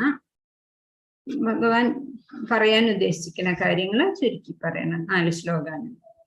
അഹം സർവസ്യ പ്രഭവോ മത്തഃ സർവം പ്രവർത്തതേ ഇതി മത്വാ ഭജന്തേ മാം ബുധാ ഭാവാ സമന്വിതാ.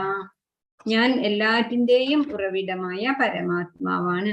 എല്ലാം പ്രവർത്തിക്കുന്നത് എന്നിലൂടെയാണ്. എന്നെ ഇങ്ങനെ മനസ്സിലാക്കിയ വിവേകികൾ സർവത്ര എന്നെ തന്നെ ഭാവന ചെയ്തുകൊണ്ട് നിരന്തരം ഭജിക്കുന്നു. എന്നെ തന്നെയാണ് അവരെല്ലാ സ്ഥലത്തും കാണുക എന്നാണ് ഭഗവാൻ പറയുന്നത്. അഹം സർവസ്യ പ്രഭവോ, എന്നിൽ നിന്നാണ് സർവ്വതും ഉണ്ടായിട്ടുള്ളത്.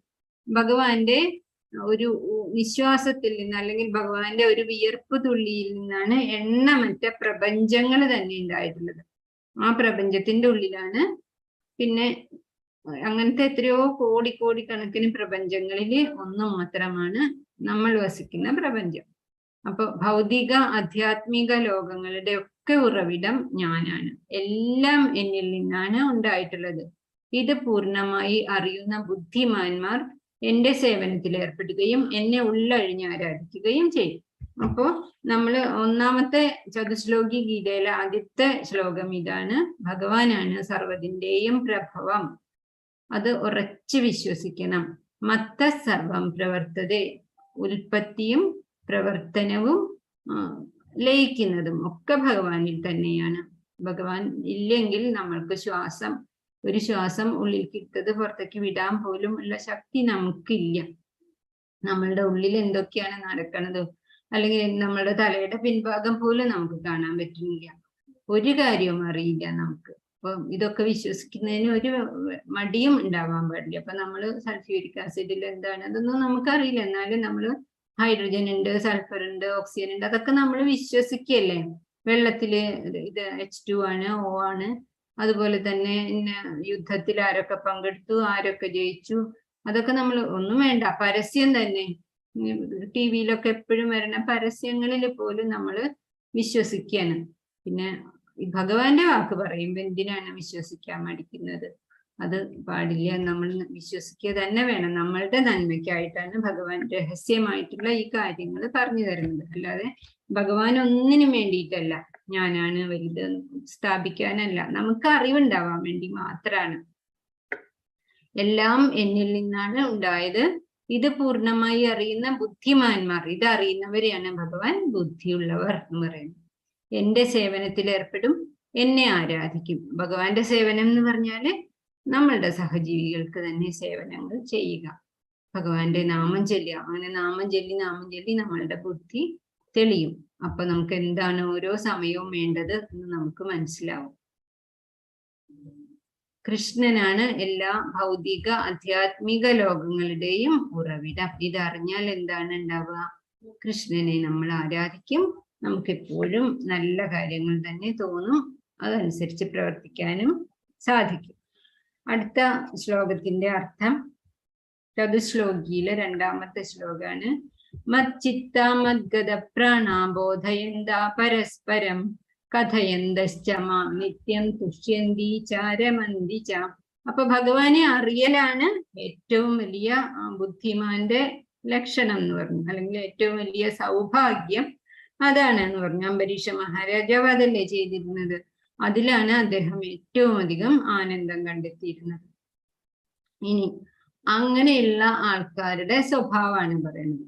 അവരുടെ ശുദ്ധ ഭക്തന്മാരാണ്. അവരുടെ ചിന്ത എപ്പോഴും ഭഗവാനിൽ കുടികൊള്ളുന്നു. അവരുടെ ജീവിതം തികച്ചും എന്റെ സേവനത്തിനായി സമർപ്പിതമായിരിക്കും.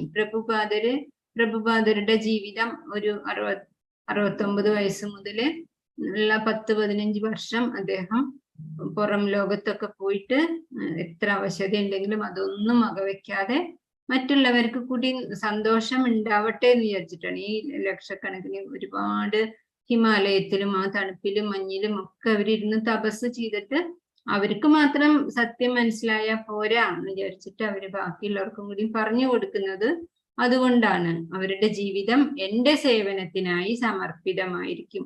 സഹജീവികളെ കൂടി ഞാൻ രക്ഷിക്കട്ടെ. ഒരു കാക്ക പോലും അങ്ങനെ ചെയ്യുന്നുണ്ടല്ലേ. അതിന് ഒരു പിടി ചോറ് അതിന് കിട്ടിയാല് അത് എല്ലാവരെയും വിളിച്ചു വരുത്തും.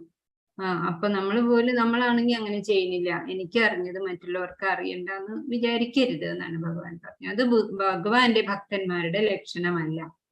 എന്റെ ശുദ്ധ ഭക്തന്മാരുടെ ചിന്ത എന്നിൽ കുടികൊള്ളുന്നു. എപ്പോഴും എന്ത് ചെയ്യുമ്പോഴും ഭഗവാനെ വിചാരിക്കും. അതാണ് ഇനി പിന്നീട് വരുന്ന കുറെ ശ്ലോകങ്ങളിൽ നമുക്ക് അതിനുള്ള സഹായം ഭഗവാൻ പറഞ്ഞു തന്നിട്ടുണ്ട്. ഓരോന്ന് കാണുമ്പോഴും എങ്ങനെ ഭഗവാനെ ഓർക്കണം എന്നുള്ള കാര്യം. അവരുടെ ജീവിതം തികച്ചും എന്റെ സേവനത്തിനായി സമർപ്പിതമായിരിക്കും. നമ്മുടെ കൃഷ്ണ ചൈതന്യ മഹാപ്രഭു എന്താ ചെയ്തത്? വളരെ ചെറുപ്പത്തിൽ തന്നെ അദ്ദേഹം ഈ ഹരേ കൃഷ്ണ കൃഷ്ണ കൃഷ്ണ ഹരേ ഹരേ, ഹരേ രാമ രാമ രാമ ഹരേ ഹരേ എന്നുള്ള ആ മഹാമന്ത്രത്തിന്റെ മഹത്വം അദ്ദേഹം മനസ്സിലാക്കിയിട്ട് അത് മറ്റുള്ളവർക്കും കൂടി അറിയാൻ വേണ്ടി ഓരോ വീടിന്റെയും വാതിൽ തുറന്നിട്ട് അവരോട് ഇത് പറഞ്ഞു നടക്കുകയാണ്. നമുക്കിപ്പൊ അത്രയൊന്നും ബുദ്ധിമുട്ടില്ല, എല്ലാ സൗകര്യങ്ങളും ഉണ്ട് അല്ലെ. പ്രഭുപാദര് 16 തവണ ചൊല്ലുന്നത് നമുക്ക് യൂട്യൂബ് നോക്കിയാൽ കിട്ടും. അതിന്റെ ഒപ്പം ഇരുന്ന് ചൊല്ലിയാലും മതി. ഭക്തിപൂർവ്വം ചൊല്ലണം എന്ന് മാത്രമേ ഉള്ളൂ. എണ്ണം പിടിക്കാനും ഒന്നും നിൽക്കണ്ട. അതനുസരിച്ച് ഇങ്ങനെ കണ്ണടച്ചിരുന്ന് ചൊല്ലിയാലും മതി. അപ്പൊ അതൊരു ഏറ്റവും വലിയൊരു സേവനമാണ് നാമജപം. നമ്മളുടെ തന്നെ മനസ്സിനോട് അല്ലെങ്കിൽ നമ്മളുടെ തന്നെ ആത്മാവിനോട് നമുക്കുള്ള കടമയാണത്. അതുകൊണ്ടാണ് അതിന് സേവനം എന്ന് പറയുന്നത്. എന്നെ കുറിച്ചുള്ള സംഭാഷണങ്ങളിൽ ഏർപ്പെട്ട് പരസ്പരം ബോധദീപ്തരാവുക വഴി അവർ സംതൃപ്തിയും ആനന്ദവും അനുഭവിക്കുന്നു. അവർക്ക് എപ്പോഴും ഈ സജ്ജനങ്ങൾക്ക് തമ്മിൽ എപ്പോഴും നല്ലത് മാത്രമേ പറയാനുണ്ടാവുള്ളൂ. ഭഗവാന്റെ കാര്യങ്ങൾ അല്ലെങ്കിൽ സജ്ജനങ്ങളുടെ കാര്യങ്ങൾ മാത്രമേ അവർക്ക് പറയാനുണ്ടാവുള്ളൂ. വീട്ടിലിരുന്ന് പോലും അവരതാണ് സംഭാഷണം ചെയ്യാൻ ഇഷ്ടപ്പെടുക. ചിലരെങ്ങനെയാണ്, അമ്പലത്തിൽ ക്യൂ നിൽക്കുമ്പോൾ പോലും അപ്പുറത്തെ വീട്ടിലത്തെ കാര്യം അല്ലെങ്കിൽ അടുത്ത വരിയിൽ നിൽക്കുന്ന ആളുടെ ഡ്രസ്സ് അതൊക്കെയാണ് നോക്കുക. ഇവരാണെങ്കിലോ വീട്ടിലിരുന്ന് ഉള്ള സമയത്ത് പോലും ഭഗവാന്റെ കാര്യങ്ങളാണ് അവർ പരസ്പരം പറയാ. ഭഗവത് ചിന്ത തന്നെ പരമാനന്ദമായിട്ട്. അതിനാണ് ആദ്യം അംബരീഷ രാജാവിന്റെ കഥ പറഞ്ഞത്. നമ്മള് സൂര്യോദയം കാണുമ്പോഴും നിലാവ് കാണുമ്പോഴും പൂക്കൾ കാണുമ്പോഴും ഒക്കെ നമുക്ക് സന്തോഷം ഉണ്ടാവുന്നത് നമ്മളുടെ മനസ്സിന്റെ ഉള്ളിലിരിക്കുന്ന ഭഗവാനുമായിട്ട് അതിനൊരു ഐക്യം വരുന്നത് കൊണ്ടാണ്. അപ്പോൾ അങ്ങനെ നല്ലത് കാര്യങ്ങൾ മാത്രം നമ്മൾ പരസ്പരം പറയുക. കുറ്റമുള്ളത് ഒന്നും പറഞ്ഞിരിക്കണ്ട. ഒരു വിരല് ഒരാളെ ചൂണ്ടുമ്പോ 3 വിരല് നമ്മളുടെ നേരെയാണ് ചൂണ്ടുക. പാപം ചെയ്യാത്തവർ കല്ലെറിയട്ടെ എന്ന് പറഞ്ഞതും അതുകൊണ്ട് തന്നെയാണ്. നമുക്ക് കുറ്റം പറയാൻ ഒരു അർഹതയില്ല. അപ്പോ അതുകൊണ്ട് ഭഗവാൻ പറയുന്നത് എന്താണ്? അഹം സർവസ്യ പ്രഭോ മത്ത സർവം പ്രവർത്തതേ ഇതി മത്വാ ഭജന്തേ മാം ബുധാ ഭാവ സമന്വിത എന്ന് പറഞ്ഞു അല്ലെ. എല്ലാം ഭഗവാനിൽ നിന്നാണ് ഉണ്ടാവുന്നത്, എല്ലാം ഭഗവാനിൽ തന്നെയാണ് നിലനിൽക്കുന്നത്. അങ്ങനെ വിവേകികൾ ഇത് കണ്ട് സർവത്ര നിരന്തരം ഭഗവാനെ ഭജിച്ചുകൊണ്ടിരിക്കുന്നു. അത് വിചാരിച്ച് അവനവന്റെ ഡ്യൂട്ടി ഒന്നും ചെയ്യരുത്, ഫുൾ ടൈം പൂജാമുറിയിൽ ഇരിക്കണം എന്നല്ല പറയുന്നത്. ഇപ്പൊ കുട്ടികളാണെങ്കിൽ അവര് ഭഗവാനെ ഓർത്ത് നാമം ചൊല്ലണ കുട്ടികളാണെങ്കിൽ അവർക്ക് വളരെ വേഗത്തിൽ അവർക്ക് പഠിക്കാൻ പറ്റും. പഠിച്ച കാര്യങ്ങളൊക്കെ ബുദ്ധിയിൽ നിലനിൽക്കും. അതാണ് പറയുന്നത്. അടുത്ത ശ്ലോകത്തിൽ പറഞ്ഞത് മച്ചിത്ത മദ്ഗത പ്രാണ ബോധയന്ത പരസ്പരം. പരസ്പരം സമാന സ്വഭാവമുള്ളവരായിരിക്കും, ഒരുമിച്ച് കൂടിയിട്ട് അവര് ബോധദീപ്തരാവുന്നു. ഇങ്ങനത്തെ കഥകൾ പറഞ്ഞ് ദീപ്തി ഉണ്ടാവുന്നു, അവരുടെ മനസ്സിൽ പ്രഭ ഉണ്ടാവുന്നു. വളരെ കാലമായിട്ട് അടിഞ്ഞുകൂടിയിരിക്കുന്ന അന്ധകാരം പെട്ടെന്ന് തന്നെ മാഞ്ഞു പോകുന്നു. കഥയന്തശ്ച മാം നിത്യം. ഭഗവാനെ കുറിച്ച് തന്നെ അവർ നിത്യവും സംസാരിച്ചു കൊണ്ടിരിക്കുന്നു. തുഷ്യന്തീച്ച രമന്തീച്ച. അതിലവർ സന്തോഷിക്കുന്നു, അതിലവര് ആനന്ദം കാണുന്നു. ഭഗവാന്റെ കഥകള് കേട്ട് കേട്ട് എത്ര കേട്ടാലും മതിയാവാതെ അതിലവര് സന്തോഷിക്കുന്നു. ഹരേ കൃഷ്ണ എന്ന് പാടിയിട്ട് ആൾക്കാർ ഇങ്ങനെ സന്തോഷിച്ചുകൊണ്ടിരിക്കുകയാണ്.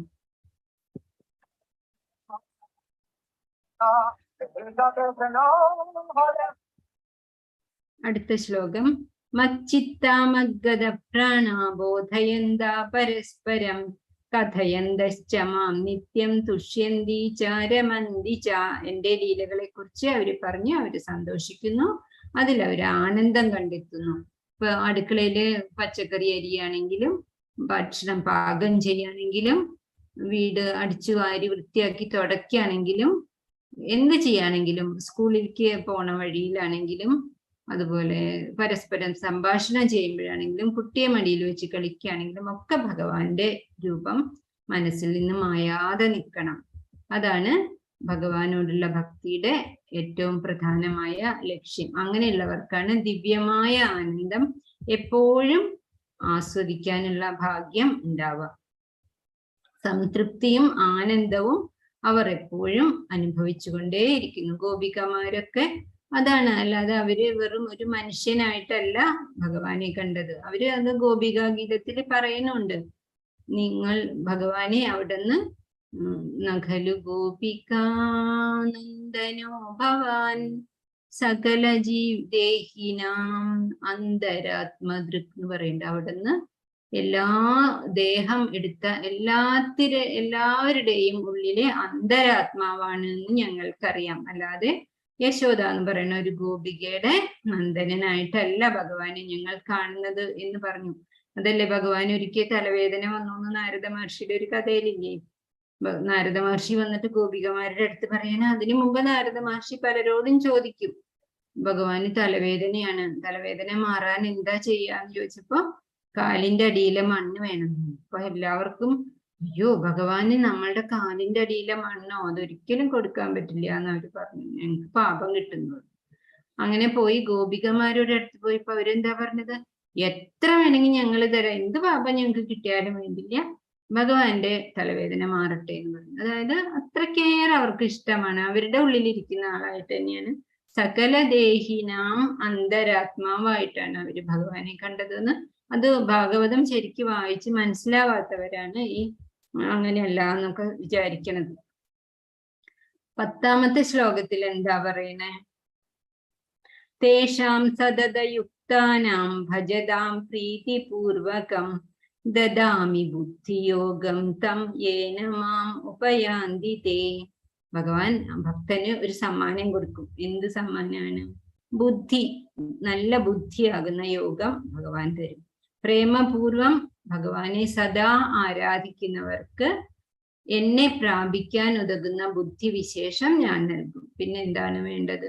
ഭഗവാനെ അറിയാനായിട്ടുള്ള അറിവ്, തെളിഞ്ഞ ബുദ്ധി അങ്ങോട്ട് കൊടുക്കും ഭഗവാൻ. തെളിഞ്ഞ വെള്ളത്തിന്റെ അടിയില് മുത്തുകളും രത്നങ്ങളും ഒക്കെ ഉണ്ടെങ്കിൽ അത് കാണാൻ പറ്റും. വെള്ളം ഇളകിക്കൊണ്ടിരിക്കുകയാണെങ്കിൽ അത് കാണാൻ പറ്റില്ല. അപ്പൊ ഭഗവാൻ നമുക്ക് തെളിഞ്ഞ ബുദ്ധി തരുന്നാണ് പറയണത്. അങ്ങനെയുള്ളവർക്ക് ഞാൻ ബുദ്ധിയോഗം നൽകും. അവരോടുള്ള സ്നേഹത്തോടും കരുണയോടും കൂടിയാണ്. അതുകൊണ്ടാണ് ഭഗവാൻ അവർക്ക് ബുദ്ധി നൽകുന്നത്. പ്രഹ്ലാദൻ എന്താ ചെയ്തേ? ഭക്തിപൂർവം ഭഗവാന്റെ നാമം സ്തുതിച്ചു അല്ലെ? നരസിംഹനായിട്ട് വന്നപ്പോ, നരസിംഹമായി വന്നപ്പോ എല്ലാവരും സ്തുതിച്ചപ്പോഴും ഭഗവാനെ പേടിച്ചുകൊണ്ട് അവര് മാറി നിൽക്കുകയാണ് ചെയ്തത്. അവസാനം നാരദര് പറഞ്ഞു, പ്രഹ്ലാദൻ ഭജിക്കൂ, നാമം സ്തുതിക്കൂ എന്ന് പറഞ്ഞപ്പോ പ്രഹ്ലാദനാണ് ഭഗവാനെ സ്തുതിച്ചതും ഭഗവാന്റെ മുഖം തെളിഞ്ഞതും പ്രഹ്ലാദന് എന്ത് വരെ വേണ്ടെങ്കിൽ കൊടുക്കാം, എന്തെങ്കിലും ചോദിച്ചോളൂ എന്ന് പറഞ്ഞപ്പോ എന്താ പറഞ്ഞു? എനിക്കൊന്നും വേണ്ട ഭഗവാനെ, ഭക്തി മാത്രമേ വേണ്ടൂ എന്ന് പറഞ്ഞു. അതായത് ഭക്തി മാത്രമേ വേണ്ടൂ. അത് ഉപയോഗിച്ചിട്ട് നമുക്ക് എന്താണോ നല്ലത് അത് നമുക്ക് ആ വഴിക്ക് നമുക്ക് പോയി രക്ഷപ്പെടാനായിട്ട് സാധിക്കും. ഭഗവാന്റെ അനുഗ്രഹ വർഷം ഭക്തന് ബോധ്യമാവും. ഭക്തി കിട്ടിയാലും ബുദ്ധി കിട്ടിയാലും നല്ല ബുദ്ധി കിട്ടിയാലും. കസ്തൂരിമാൻ ഇങ്ങനെ കസ്തൂരി അന്വേഷിച്ച് പോയിട്ട് അത് അറിയണില്ല, തന്നിൽ നിന്ന് തന്നെയാണ് ഈ സുഗന്ധം വരുന്നത് എന്ന് അതിനെ അറിയാനുള്ള ബുദ്ധി ഇല്ല അതിന്. അപ്പൊ നമ്മളുടെ ഉള്ളിൽ നിന്ന് തന്നെയാണ് നമുക്ക് ആനന്ദം കിട്ടാനുള്ള ഒരേ ഒരു വഴി. നമ്മൾ മാത്രമാണ് നമ്മളുടെ ബന്ധുവും. മനമേവ മനുഷ്യാണാം കാരണം ബന്ധമോക്ഷയോ എന്ന് പറയുന്നുണ്ട്. നമ്മളുടെ സന്തോഷത്തിനും നമ്മളുടെ ഭൗതിക ലോകമായിട്ടുള്ള ബന്ധത്തിനും കാരണം നമ്മളുടെ മനസ്സ് മാത്രമാണ്. അപ്പോ ആ മനസ്സിനെ ജയിക്കാനുള്ള ബുദ്ധിയാണ് ഭഗവാൻ തരിക. ആ ബുദ്ധി ഉപയോഗിച്ചിട്ട് ഭഗവാനെ അറിയണം. ലക്ഷ്യം കൃഷ്ണനാണെന്ന് അറിയുകയും എന്നാൽ കൃഷ്ണനെ മനസ്സിലാക്കാൻ ഉള്ള വഴികൾ മാനസികമായി ചെയ്യുകയും ചെയ്യുമ്പോൾ അവൻ ജ്ഞാനയോഗത്തിൽ പ്രവർത്തിക്കുന്നു. ജ്ഞാനയോഗം, കർമ്മയോഗം, ബുദ്ധിയോഗം ഒക്കെ നമ്മൾ പറഞ്ഞു. പക്ഷെ അതിനേക്കാളൊക്കെ ഒക്കെ ഏറ്റവും ശ്രേഷ്ഠമായത് ഭക്തിയോഗമാണ്. അപ്പൊ ബാക്കി ബുദ്ധിയും ജ്ഞാനവും വിജ്ഞാനവും ഒക്കെ തന്നെ വന്നോളും. സമ്പൂർണമായിട്ടുള്ള ഏറ്റവും ഉയർന്ന പൂർണ്ണതയുള്ള ഘട്ടമാണ് ബുദ്ധിയോഗം. ആ ബുദ്ധി തരും ഞാൻ എൻ്റെ ഭക്തനെ എന്നാണ് 3-ാമത്തെ ശ്ലോകത്തിൽ ഭഗവാൻ പറഞ്ഞത്. തേഷാം സതതയുക്താനാം ഭജതാം പ്രീതിപൂർവകം. എങ്ങനെ വേണം? പ്രീതിയോടെ. നമ്മൾ പത്രം പുഷ്പം ഫലം തോയം എന്ന് പറഞ്ഞപ്പോഴും പറഞ്ഞു അല്ലേ? പ്രീതിയോടെ, സന്തോഷത്തോടെ, ആനന്ദത്തോടെ വേണം ഭഗവാന് കൊടുക്കാൻ. ഇതെന്റെ ഒരു ഭാഗ്യമാണ് ഈ ഒരു തുള്ളി വെള്ളം അവിടത്തെ കാൽക്കൽ ഒഴിക്കുന്നത് വെക്കുന്നത് എന്ന് വിചാരിച്ചിട്ട് വേണം. അങ്ങനെയുള്ളവർക്ക് ദദാമി ബുദ്ധിയോഗം, നല്ല തെളിഞ്ഞ ഭക്തി ഞാൻ കൊടുക്കും. അതുകൊണ്ട് അവർ ഭഗവാനെ പ്രാപിക്കും. ആ ബുദ്ധി ഉപയോഗിച്ചിട്ട് പ്രാപിക്കും. പിന്നെ 11-ാമത്തെ ശ്ലോകം, ചതുശ്ലോകിയിൽ 4-ാമത്തെ ശ്ലോകം. തേഷാം ഏവാനുകമ്പാർത്ഥം അഹം അജ്ഞാനജം തമാ നാശയാമി ആത്മഭാവസ്തോ ജ്ഞാനദീപേന ഭാസ്വത. അവരിൽ ആരിലാണ്? ഇപ്പൊ തന്നെ പറഞ്ഞില്ലേ, ആ ഭക്തിയുള്ളവരിൽ, പ്രേമപൂർവം ഭഗവാനെ ഭജിക്കുന്നവരില് സവിശേഷമായ അനുകമ്പയുണ്ട്, ഭഗവാന് കരുണയുണ്ട്. അതുകൊണ്ട് ഭഗവാൻ എവിടെ ഇരിക്കും? നമ്മളുടെ ഹൃദയത്തിന്റെ ഉള്ളിൽ കയറിയിരിക്കും. അല്ലെങ്കിലും ഇരിക്കുന്നുണ്ട്, നമുക്കത് കാണാനുള്ള മനക്കണ്ണ് ഭഗവാൻ തരും. ജ്ഞാനദീപം കൊണ്ട് അവരുടെ അജ്ഞാനജന്യമായ തമസിനെ, അയ്യോ നമുക്ക് 60 വയസ്സായി, ഇത്ര കാലം നമ്മൾ ചെയ്തില്ലല്ലോ എന്ന് വിചാരിക്കണ്ട. ആ തമസിനെ കളയാനായിട്ട് കട്ടി പിടിച്ചിരിക്കുന്ന ഇരുട്ടാണ് ഒരു മുറിയിൽ വെച്ചാലും, കുറെ കാലമായി തുറക്കാത്ത മുറിയാണെങ്കിലും ഒരു ലൈറ്റ് ഇട്ടാൽ മതി അല്ലേ? അത് ഒരു നിമിഷം കൊണ്ട് അത് മുഴുവനും ഇരുട്ട് പോയി പ്രകാശമാവും അവിടെ മുഴുവനും. അതുപോലെയാണ് ഭഗവാന്റെ കരുണ ഉണ്ടെങ്കിൽ നമ്മളുടെ അജ്ഞാന അന്ധകാരം മുഴുവനും നശിക്കും. ഇതിൽ ഇതാ ഈ ചിത്രത്തിലെ ആദ്യത്തെ ചിത്രം എന്താണ്? പരീക്ഷിത് മഹർഷിക്ക്, പരീക്ഷിത് മഹാരാജാവിന് ശുക മഹർഷി ജ്ഞാനം പകർന്നു കൊടുക്കുക, ഭഗവത് കഥകൾ പറഞ്ഞു കൊടുക്കണം. അപ്പൊ പരീക്ഷിത്ത് മുഴുവൻ ഭൂമിയുടെയും രാജാവാണ്. രാജാവ് താഴെയാണ് ഇരിക്കുന്നത്, കണ്ടോ? ശുക മഹർഷിയാണ്, ജ്ഞാനിയാണ് മുകളിൽ ഇരിക്കുന്നത്. അപ്പോ ആ അറിവ്, ഭഗവാന്റെ കഥകൾ ഇനിയും പറയൂ കേൾക്കട്ടെ എന്ന് ചോദിച്ചിട്ടാണ് പരീക്ഷിത് മഹാരാജാവിന് പറഞ്ഞു കൊടുക്കുന്നതാണ് ആദ്യത്തെ ചിത്രം. രണ്ടാമത്തെ ഈ ചിത്രം എന്താന്ന് വെച്ചാല് കപില മഹർഷിയുടെ അമ്മയായിട്ടുള്ള ദേവഹൂതിക്ക് അറിവ് പകർന്നു കൊടുക്കുകയാണ്. കപില ഉപദേശം എന്ന് പറഞ്ഞിട്ട് ഭാഗവതത്തിലെ നാരായണീയത്തിലും ഒക്കെ വിശദമായിട്ടുണ്ട്. ഇതൊക്കെ തന്നെയാണ് ഈ ഭഗവത്ഗീതയിൽ പറഞ്ഞിട്ടുള്ള അതേ കാര്യങ്ങൾ തന്നെയാണ് കപില മഹർഷി കപിലോപദേശത്തിലൂടെ അമ്മയായിട്ടുള്ള ദേവഹൂതിക്ക് പറഞ്ഞു കൊടുക്കുന്നത്. ഇത് എന്താന്ന് വെച്ചാല് ഭഗവാൻ കൃഷ്ണനാണ്. ഭഗവാൻ സ്വധാമത്തിലേക്ക് തിരിച്ചു പോണ സമയമായി. ആ സമയത്ത് ഉദ്ധവരും മൈത്രേയനും ഭഗവാനെ വന്ന് കണ്ട് സംസാരിക്കുകയാണ്. ഉദ്ധവനാണെങ്കിൽ ഭഗവാനെ, അങ്ങയോട് എനിക്ക് ക്ഷണാർത്ഥം പോലും പിരിയാൻ സാധിക്കില്ല, എന്നെ വിട്ടിട്ട് പോവല്ലേ എന്ന് പറയാണ് ഭഗവാൻ. അപ്പോ ഉദ്ധവനായാലും അതുപോലെ തന്നെ അപ്പുറത്ത് ഋഷിയായിട്ട് നിൽക്കുന്നത് മൈത്രേയനാണ്. മൈത്രേയരോടും പറഞ്ഞു, രണ്ടുപേരും ഹിമാലയത്തിലേക്ക് പോവും, അവിടെ നിങ്ങൾക്ക് പോയി തപസ് ചെയ്യൂ. ഉദ്ധവ ഹരിദ്വാരത്തിലേക്ക് പോയിക്കൊള്ളൂ, അതുപോലെ മൈത്രേയനും അങ്ങോട്ട് പൊക്കോളൂ, അവിടെ വെച്ചിട്ട് ഉദ്ധവരെ കാണും എന്നൊക്കെ പറഞ്ഞു കൊടുക്കുന്ന ആ രംഗമാണ് ഇത്. അപ്പൊ ഭഗവാൻ നേരിട്ട് ജ്ഞാനം തരണമെന്നില്ല. അപ്പൊ അതേ കപില മഹർഷിയായിട്ടും ശുക മഹർഷിയായിട്ടും ആയിരക്കണക്കിന് വ്യാസ മഹർഷിയായിട്ടും ഒക്കെ നമുക്ക് ജ്ഞാനം പല തരത്തിൽ ലഭിക്കുന്നതാണ്.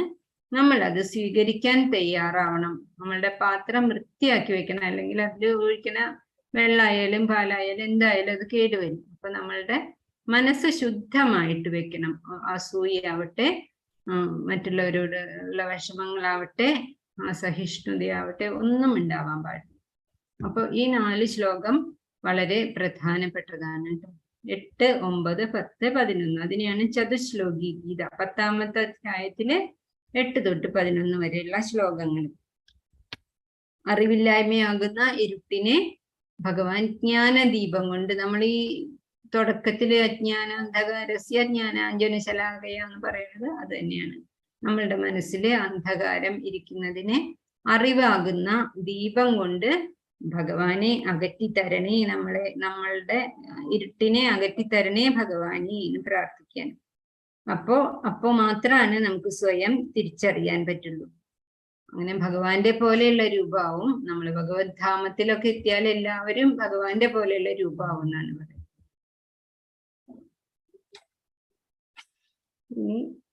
ഇനി അർജുനന്റെ സംശയങ്ങളാണ്, അതുപോലെ അതിനുള്ള ഭഗവാന്റെ ഉത്തരങ്ങളാണ്. അത് നമുക്ക് 2 ശ്ലോകം കൂടി നോക്കാം. അർജുനൻ മുൻ അധികാരികളെ സൂചിപ്പിക്കുന്നു. അങ്ങനെ കൃഷ്ണനെ പരമദിവ്യോത്തമ പുരുഷനായി സ്ഥിരീകരിക്കുന്നു. കൃഷ്ണന്റെ മഹത്വങ്ങൾ കൂടുതൽ കേൾക്കാൻ കൃഷ്ണനോട് പ്രാർത്ഥിക്കുന്നു. കൃഷ്ണനെ കുറിച്ച് എപ്പോഴും ചിന്തിക്കാനും കൃഷ്ണനെ ഓർക്കാനും സാധിക്കണം. അല്ലെങ്കിൽ കൃഷ്ണൻ അജ്ഞാതനായിട്ട് തുടരും. നമ്മളുടെ ബുദ്ധി തെളിയിച്ചു തരണമെങ്കിൽ നമ്മൾ എന്ത് വേണം? ഭഗവാനെ സ്വയം തിരിച്ചറിയണം. അതാണ് 12 മുതലുള്ള ശ്ലോകത്തിൽ പറയുന്നത്. അർജുനൻ പറയാണ്, അർജുന ഉവാച 12-13 പരം ബ്രഹ്മ പരം ധാമ പവിത്രം പരമം ഭവാൻ പുരുഷം ശാശ്വതം ദിവ്യം ആദിദേവം അജം വിഭും ആഹുസ്ത്വാം ഋഷയഃ സർവേ ദേവർഷിർനാരദസ്തദാ അസിതോ ദേവലോ വ്യാസ സ്വയം ചൈവാബ്രവീഷി മേ. ഭഗവാനെ ഇപ്പൊ ഈ പറഞ്ഞ കാര്യമൊക്കെ ഞാൻ കേട്ടിട്ടുണ്ട്. ആര് പറഞ്ഞിട്ടാണ്? അസിതൻ, ദേവലൻ, വ്യാസൻ തുടങ്ങിയിട്ടുള്ള മഹർഷിമാരൊക്കെ പറഞ്ഞത് ഞാൻ കേട്ടിട്ടുണ്ട്. പക്ഷെ ഇപ്പൊ എനിക്ക് നല്ല സന്തോഷായി. അങ്ങ് തന്നെ നേരിട്ട് എനിക്ക് ഇതൊക്കെ പറഞ്ഞു തന്നൂലോ എന്ന് പറയാണ്. പരം ബ്രഹ്മ, അങ്ങ് പരമസത്യമാണ്. പരം ധാമ, ഏറ്റവും ഉയർന്ന നമുക്ക് പ്രാപിക്കേണ്ട സ്ഥാനം, നമ്മളുടെ ലക്ഷ്യസ്ഥാനം ഭഗവാനാണ്. പവിത്രം, ഭൗതികത കൊണ്ട് മലിനമാവാത്തത് ആണ് ഭഗവാൻ. പരമമായ സത്യം ഭഗവാനാണ്. അങ്ങ് പരമമായ ആസ്വാദകനാണ്. അങ്ങൊരു വ്യക്തിയാണ്, മനുഷ്യനാണ് എന്നല്ല പറഞ്ഞിരിക്കുന്നത്, വ്യക്തിയാണ്. ശ്യാമസുന്ദര നിറവും ഓടക്കുഴലും മയിൽപീലിയും ഒക്കെ പിടിച്ചിട്ടുള്ള ഒരു വ്യക്തി. നമുക്ക് ധ്യാനിക്കണ്ടേ? നമ്മളുടെ ഭ്രൂമധ്യത്തിൽ ആ രൂപം കാണണ്ടേ? അങ്ങനത്തെ ആളാണ് ഭഗവാൻ. അതുപോലെ ശാശ്വതനാണ്, നിത്യനാണ്, അതീന്ദ്രിയമാണ്. നമ്മുടെ ഇന്ദ്രിയങ്ങൾ കൊണ്ട് പ്രാപിക്കാൻ പറ്റില്ല, അതിനേക്കാളും ഉയർന്ന ആളാണ്. അതീന്ദ്രിയമാണ് ഭഗവാൻ. ആ നിലയിലേക്ക് ഭക്തി കൊണ്ട് നമുക്ക് എത്താൻ പറ്റും. അപ്പൊ നമുക്ക് ഭഗവാനെ അറിയാൻ പറ്റും. ഭഗവാൻ ബുദ്ധിയോഗം തരും. പിന്നെ ആദിദേവനാണ്. പറഞ്ഞുല്ലോ, കുമാരന്മാരും മഹർഷിമാരും മനുക്കളും ഒക്കെ എന്നിൽ നിന്നാണ് ഉണ്ടായത് എന്ന് പറഞ്ഞു. ആദിദേവൻ, ആദ്യം ഉണ്ടായ ഭഗവാനാണ് അത്. അതുപോലെ അജമാണ്, എനിക്ക് നിങ്ങളുടെ പോലുള്ള ജനനവും മരണവും ഒന്നുമില്ല. ഞാൻ വിഭുവാണ്, സർവത്ര നിറഞ്ഞു നിൽക്കുന്ന സർവോന്നതനായ ആളാണ്. എല്ലാ ആചാര്യന്മാരും അത് പറയുന്നുണ്ട് അല്ലെ? നാരദരൊക്കെ സദാ നാരായണ നാരായണ എന്ന് പറഞ്ഞ് ആ മഹത്വം പ്രകീർത്തിച്ചുകൊണ്ട് നടക്കുന്നത്. അതുപോലെ തന്നെയാണ് അസിതൻ, ദേവലൻ എന്ന് പറയുന്ന മുനിമാരും വ്യാസ മഹർഷിയും ഒക്കെ. അതാണ് ഭാഗവതത്തിൽ പറയുന്നുണ്ടല്ലോ, ഇത്രയും പുരാണങ്ങളും ഇതിഹാസങ്ങളും വേദങ്ങൾ വിഭജിക്കലും ബ്രഹ്മസൂത്രം എഴുതലും ഒക്കെ കഴിഞ്ഞിട്ടും വേദവ്യാസ മഹർഷിയുടെ മുഖം തെളിയണില്ല. മനസ്സിൽ എന്തോ ഇനിയും ചെയ്യാനുണ്ട്, ഇനിയും എനിക്ക് കുറച്ചും കൂടി കടമയുണ്ട്, എന്റെ മനസ്സിന് തൃപ്തി വരുന്നില്ല എന്ന് പറഞ്ഞപ്പോ നാരദ മഹർഷി പറയാണ് ചെയ്തത്, ഭാഗവതം എഴുതൂ. ഭാഗവതം ആണ് ഈ ലോകത്തിലെ നിർഭാഗ്യവാന്മാരായിട്ടുള്ള ആയുസ് കുറഞ്ഞ മനുഷ്യന്മാർക്ക് ഒരു വഴിയുള്ളത്. മറ്റേ കൃതയുഗത്തിലെയോ ത്രേതായുഗത്തിലെയോ ദ്വാപരയുഗത്തിലെയോ ഒന്നും പോലെയുള്ള ആയുസ് ഇല്ല കലിയുഗത്തിലെ ജനങ്ങൾക്ക്. അതുകൊണ്ട് ഈ സകല വേദങ്ങളും ഇതിഹാസങ്ങളും പുരാണങ്ങളും ഒക്കെ വായിച്ചു പോകാനല്ല, പഠിക്കാനായിട്ട് അവർക്ക് പോരാ സമയം. അതുകൊണ്ട് അവർക്ക് വേണ്ടത് ഭാഗവതമാണ്. അതിൻ്റെ ഒക്കെ സത്ത് ഇതിലുണ്ട് എന്ന് പറഞ്ഞു. ഭാഗവതം എഴുതിയപ്പോഴാണ് വേദവ്യാസ മഹർഷിക്ക് സമാധാനം കിട്ടിയത്. അവര് ഒക്കെ പറഞ്ഞത് തന്നെയാണ് ഈ ഭഗവാൻ ഇപ്പൊ അതിനേക്കാളും ഗുളിക പോലെ നമുക്ക് പറഞ്ഞു തരണം. അത് മനസ്സിലാക്കണമെങ്കിൽ എന്ത് വേണം? വീണ്ടും വീണ്ടും വീണ്ടും അതിനെക്കുറിച്ച് ആലോചിക്കണം, വായിക്കണം. ഭഗവത്ഗീത കുറെ പ്രാവശ്യം വായിച്ചാൽ തന്നെ അതിന്റെ അർത്ഥം മനസ്സിലാവും. പിന്നെ അങ്ങ് സ്വയം ഇതാ ഇപ്പോ എന്നോട് ഇത് വ്യക്തമായി പറഞ്ഞു തരുന്നു. പിന്നെ എനിക്ക് എന്താ വേണ്ടത്? ഇതിൽ പരമൊരു ഭാഗ്യം എന്താ ഉള്ളത്? ഞാൻ അതേപടി സത്യമായി അത് മനസ്സിലാക്കി സ്വീകരിക്കുകയാണ്. ദേവന്മാർക്കോ ദാനവന്മാർക്കോ അവിടുത്തെ വ്യക്തിത്വം മനസ്സിലാക്കാൻ കഴിയില്ല. അതുകൊണ്ടാണല്ലോ അവരത് പരീക്ഷിക്കാനായിട്ട് പോയത്. ഇത്ര ചെറിയ കുട്ടിക്ക് എങ്ങനെയാണ് 3 ദിവസം പ്രായമുള്ളപ്പോഴാണ് എന്നാ പറയുന്നത് പൂതനയെ വധിച്ചത്. അതുപോലെ കൊച്ചുകുട്ടിയാകുമ്പോ എന്തൊക്കെ അത്ഭുതങ്ങൾ ചെയ്തു അല്ലെ. ശകടാസുരനെ അങ്ങനെയുള്ള ഒരുപാട് അസുരന്മാരെ കൊന്നു. പിന്നെ ഒരല് ഒരു എലസ് പോലെ കെട്ടിയിട്ട് മുട്ടുകുത്തി നടന്നു. 2 മഹാവൃക്ഷങ്ങളെ കടപുഴക്കി വിട്ടു. അപ്പൊ തന്നെ 2 ആൾക്കാർക്ക് മോക്ഷം കൊടുത്തു. അതൊക്കെ നമുക്ക് വിശ്വസിക്കാൻ പറ്റില്ല. പിന്നെയാണോ ദേവന്മാർക്കും ദാനവന്മാർക്കും പോലും അവിടുത്തെ വ്യക്തിത്വം മനസ്സിലാക്കാൻ കഴിയില്ല. എങ്ങനെയാണെങ്കിൽ ഭക്തിയോഗം ഇല്ലെങ്കിൽ ഭക്തി വേണം. അതൊക്കെ ഇപ്പോ അർജുനന് മനസ്സിലായി. അതാണ് അർജുനൻ ഇവിടെ പറഞ്ഞത്. അങ്ങ് പരമമായ ബ്രഹ്മമാണ്, സർവജഗത്തിന്റെയും ആശ്രയമാണ്, പരമപദമാണ്, പവിത്രമാണ്. ആത്മസാക്ഷാത്കാരം നേടിയ ഋഷിമാര് അങ്ങയെ ആദിദേവൻ, സർവത്ര നിറഞ്ഞിരിക്കുന്നവൻ, വിഭു, സർവശക്തൻ എന്നൊക്കെ പറയുന്നു. അത് നാരദരും അസിതനും ദേവലനും ഒക്കെ പോരാ വ്യാസ മഹർഷിയും നിരന്തരം പറയുന്നുണ്ട്. ഇപ്പോൾ അതാ അങ്ങ് തന്നെ ഇതെന്നോട് പറഞ്ഞു തരുന്നു. എനിക്ക് സന്തോഷമായി എന്നാണ് അർജുനൻ പറയുന്നത്.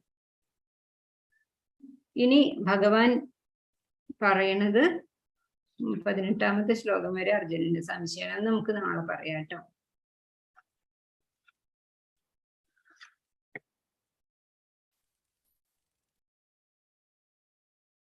ഹരേ കൃഷ്ണ.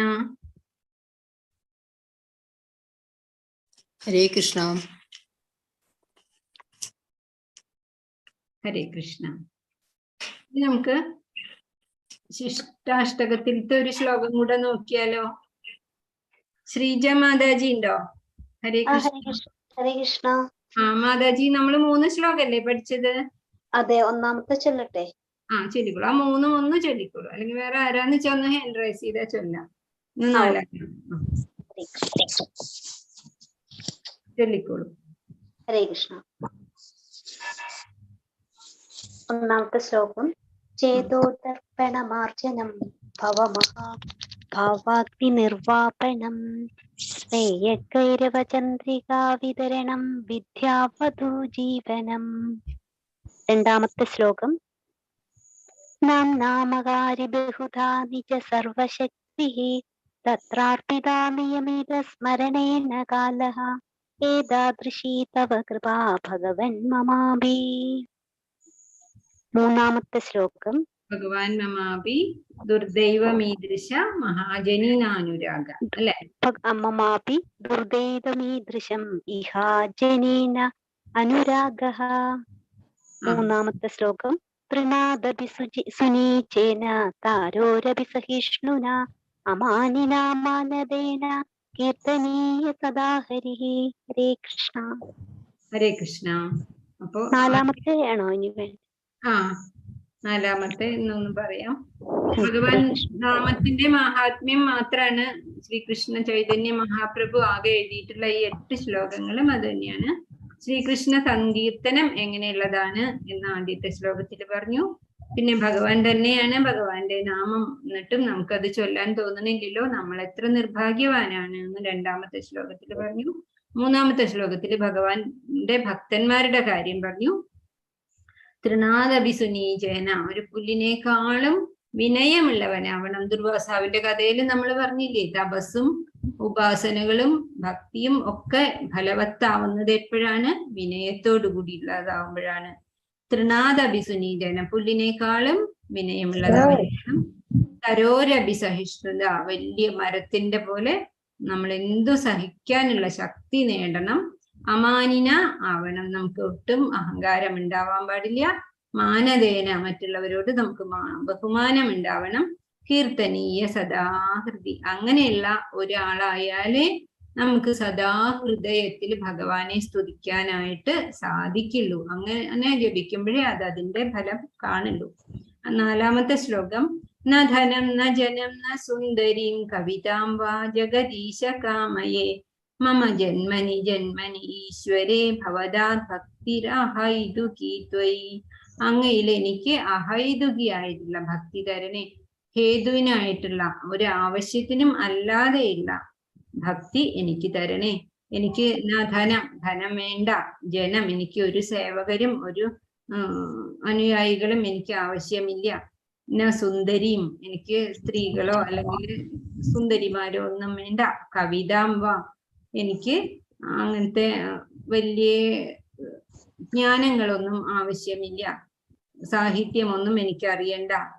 ജഗദീശ, എനിക്ക് എന്ത് മാത്രമേ വേണ്ടൂ. മമ ജന്മനി ജന്മനി, എനിക്ക് എത്രയോ ജന്മങ്ങൾ ഉണ്ടായിക്കോട്ടെ, എന്റെ കർമ്മഫലം കഴിയണവരെ എനിക്ക് ജന്മം ഉണ്ടാവൂലോ. അത് മുഴുവനും എന്ത് വേണം? ഭവതാത് ഭക്തിരഹൈതുകി ത്വയി, ഇന്ന കാര്യം തരാനായിട്ട് ഭക്തി എന്നല്ല, അഹൈതുകിയായിട്ടുള്ള ഭക്തി എനിക്ക് തരണേ ആണ് 4ാമത്തെ ശ്ലോകത്തിൽ പറയുന്നത്. ഇത് ഗ്രൂപ്പിൽ ഇടാം. നാളെ 5ാമത്തെ ശ്ലോകം പറയാം. ആകെ 8 ശ്ലോകേ ഉള്ളൂ. ഹരേ കൃഷ്ണ. ഹരേ കൃഷ്ണ. ഹരേ കൃഷ്ണ. ഹരേ കൃഷ്ണ. ഹരേ കൃഷ്ണ. ഹരേ കൃഷ്ണ. ഹരേ കൃഷ്ണ. ഹരേ കൃഷ്ണ. ബാക്കി ഹരേ കൃഷ്ണ മാതാജി. ഹരേ കൃഷ്ണ. ഹരേ കൃഷ്ണ. ഹരേ കൃഷ്ണ.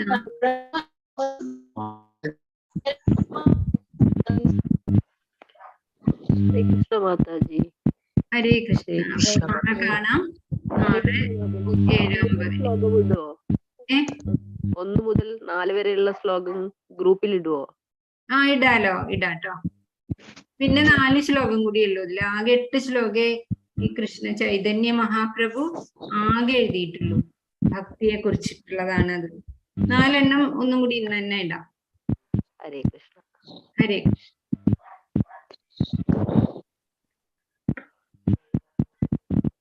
ഹരേ കൃഷ്ണ. ഹരേ കൃഷ്ണ. നിർത്താൻ. ഹരേ കൃഷ്ണ.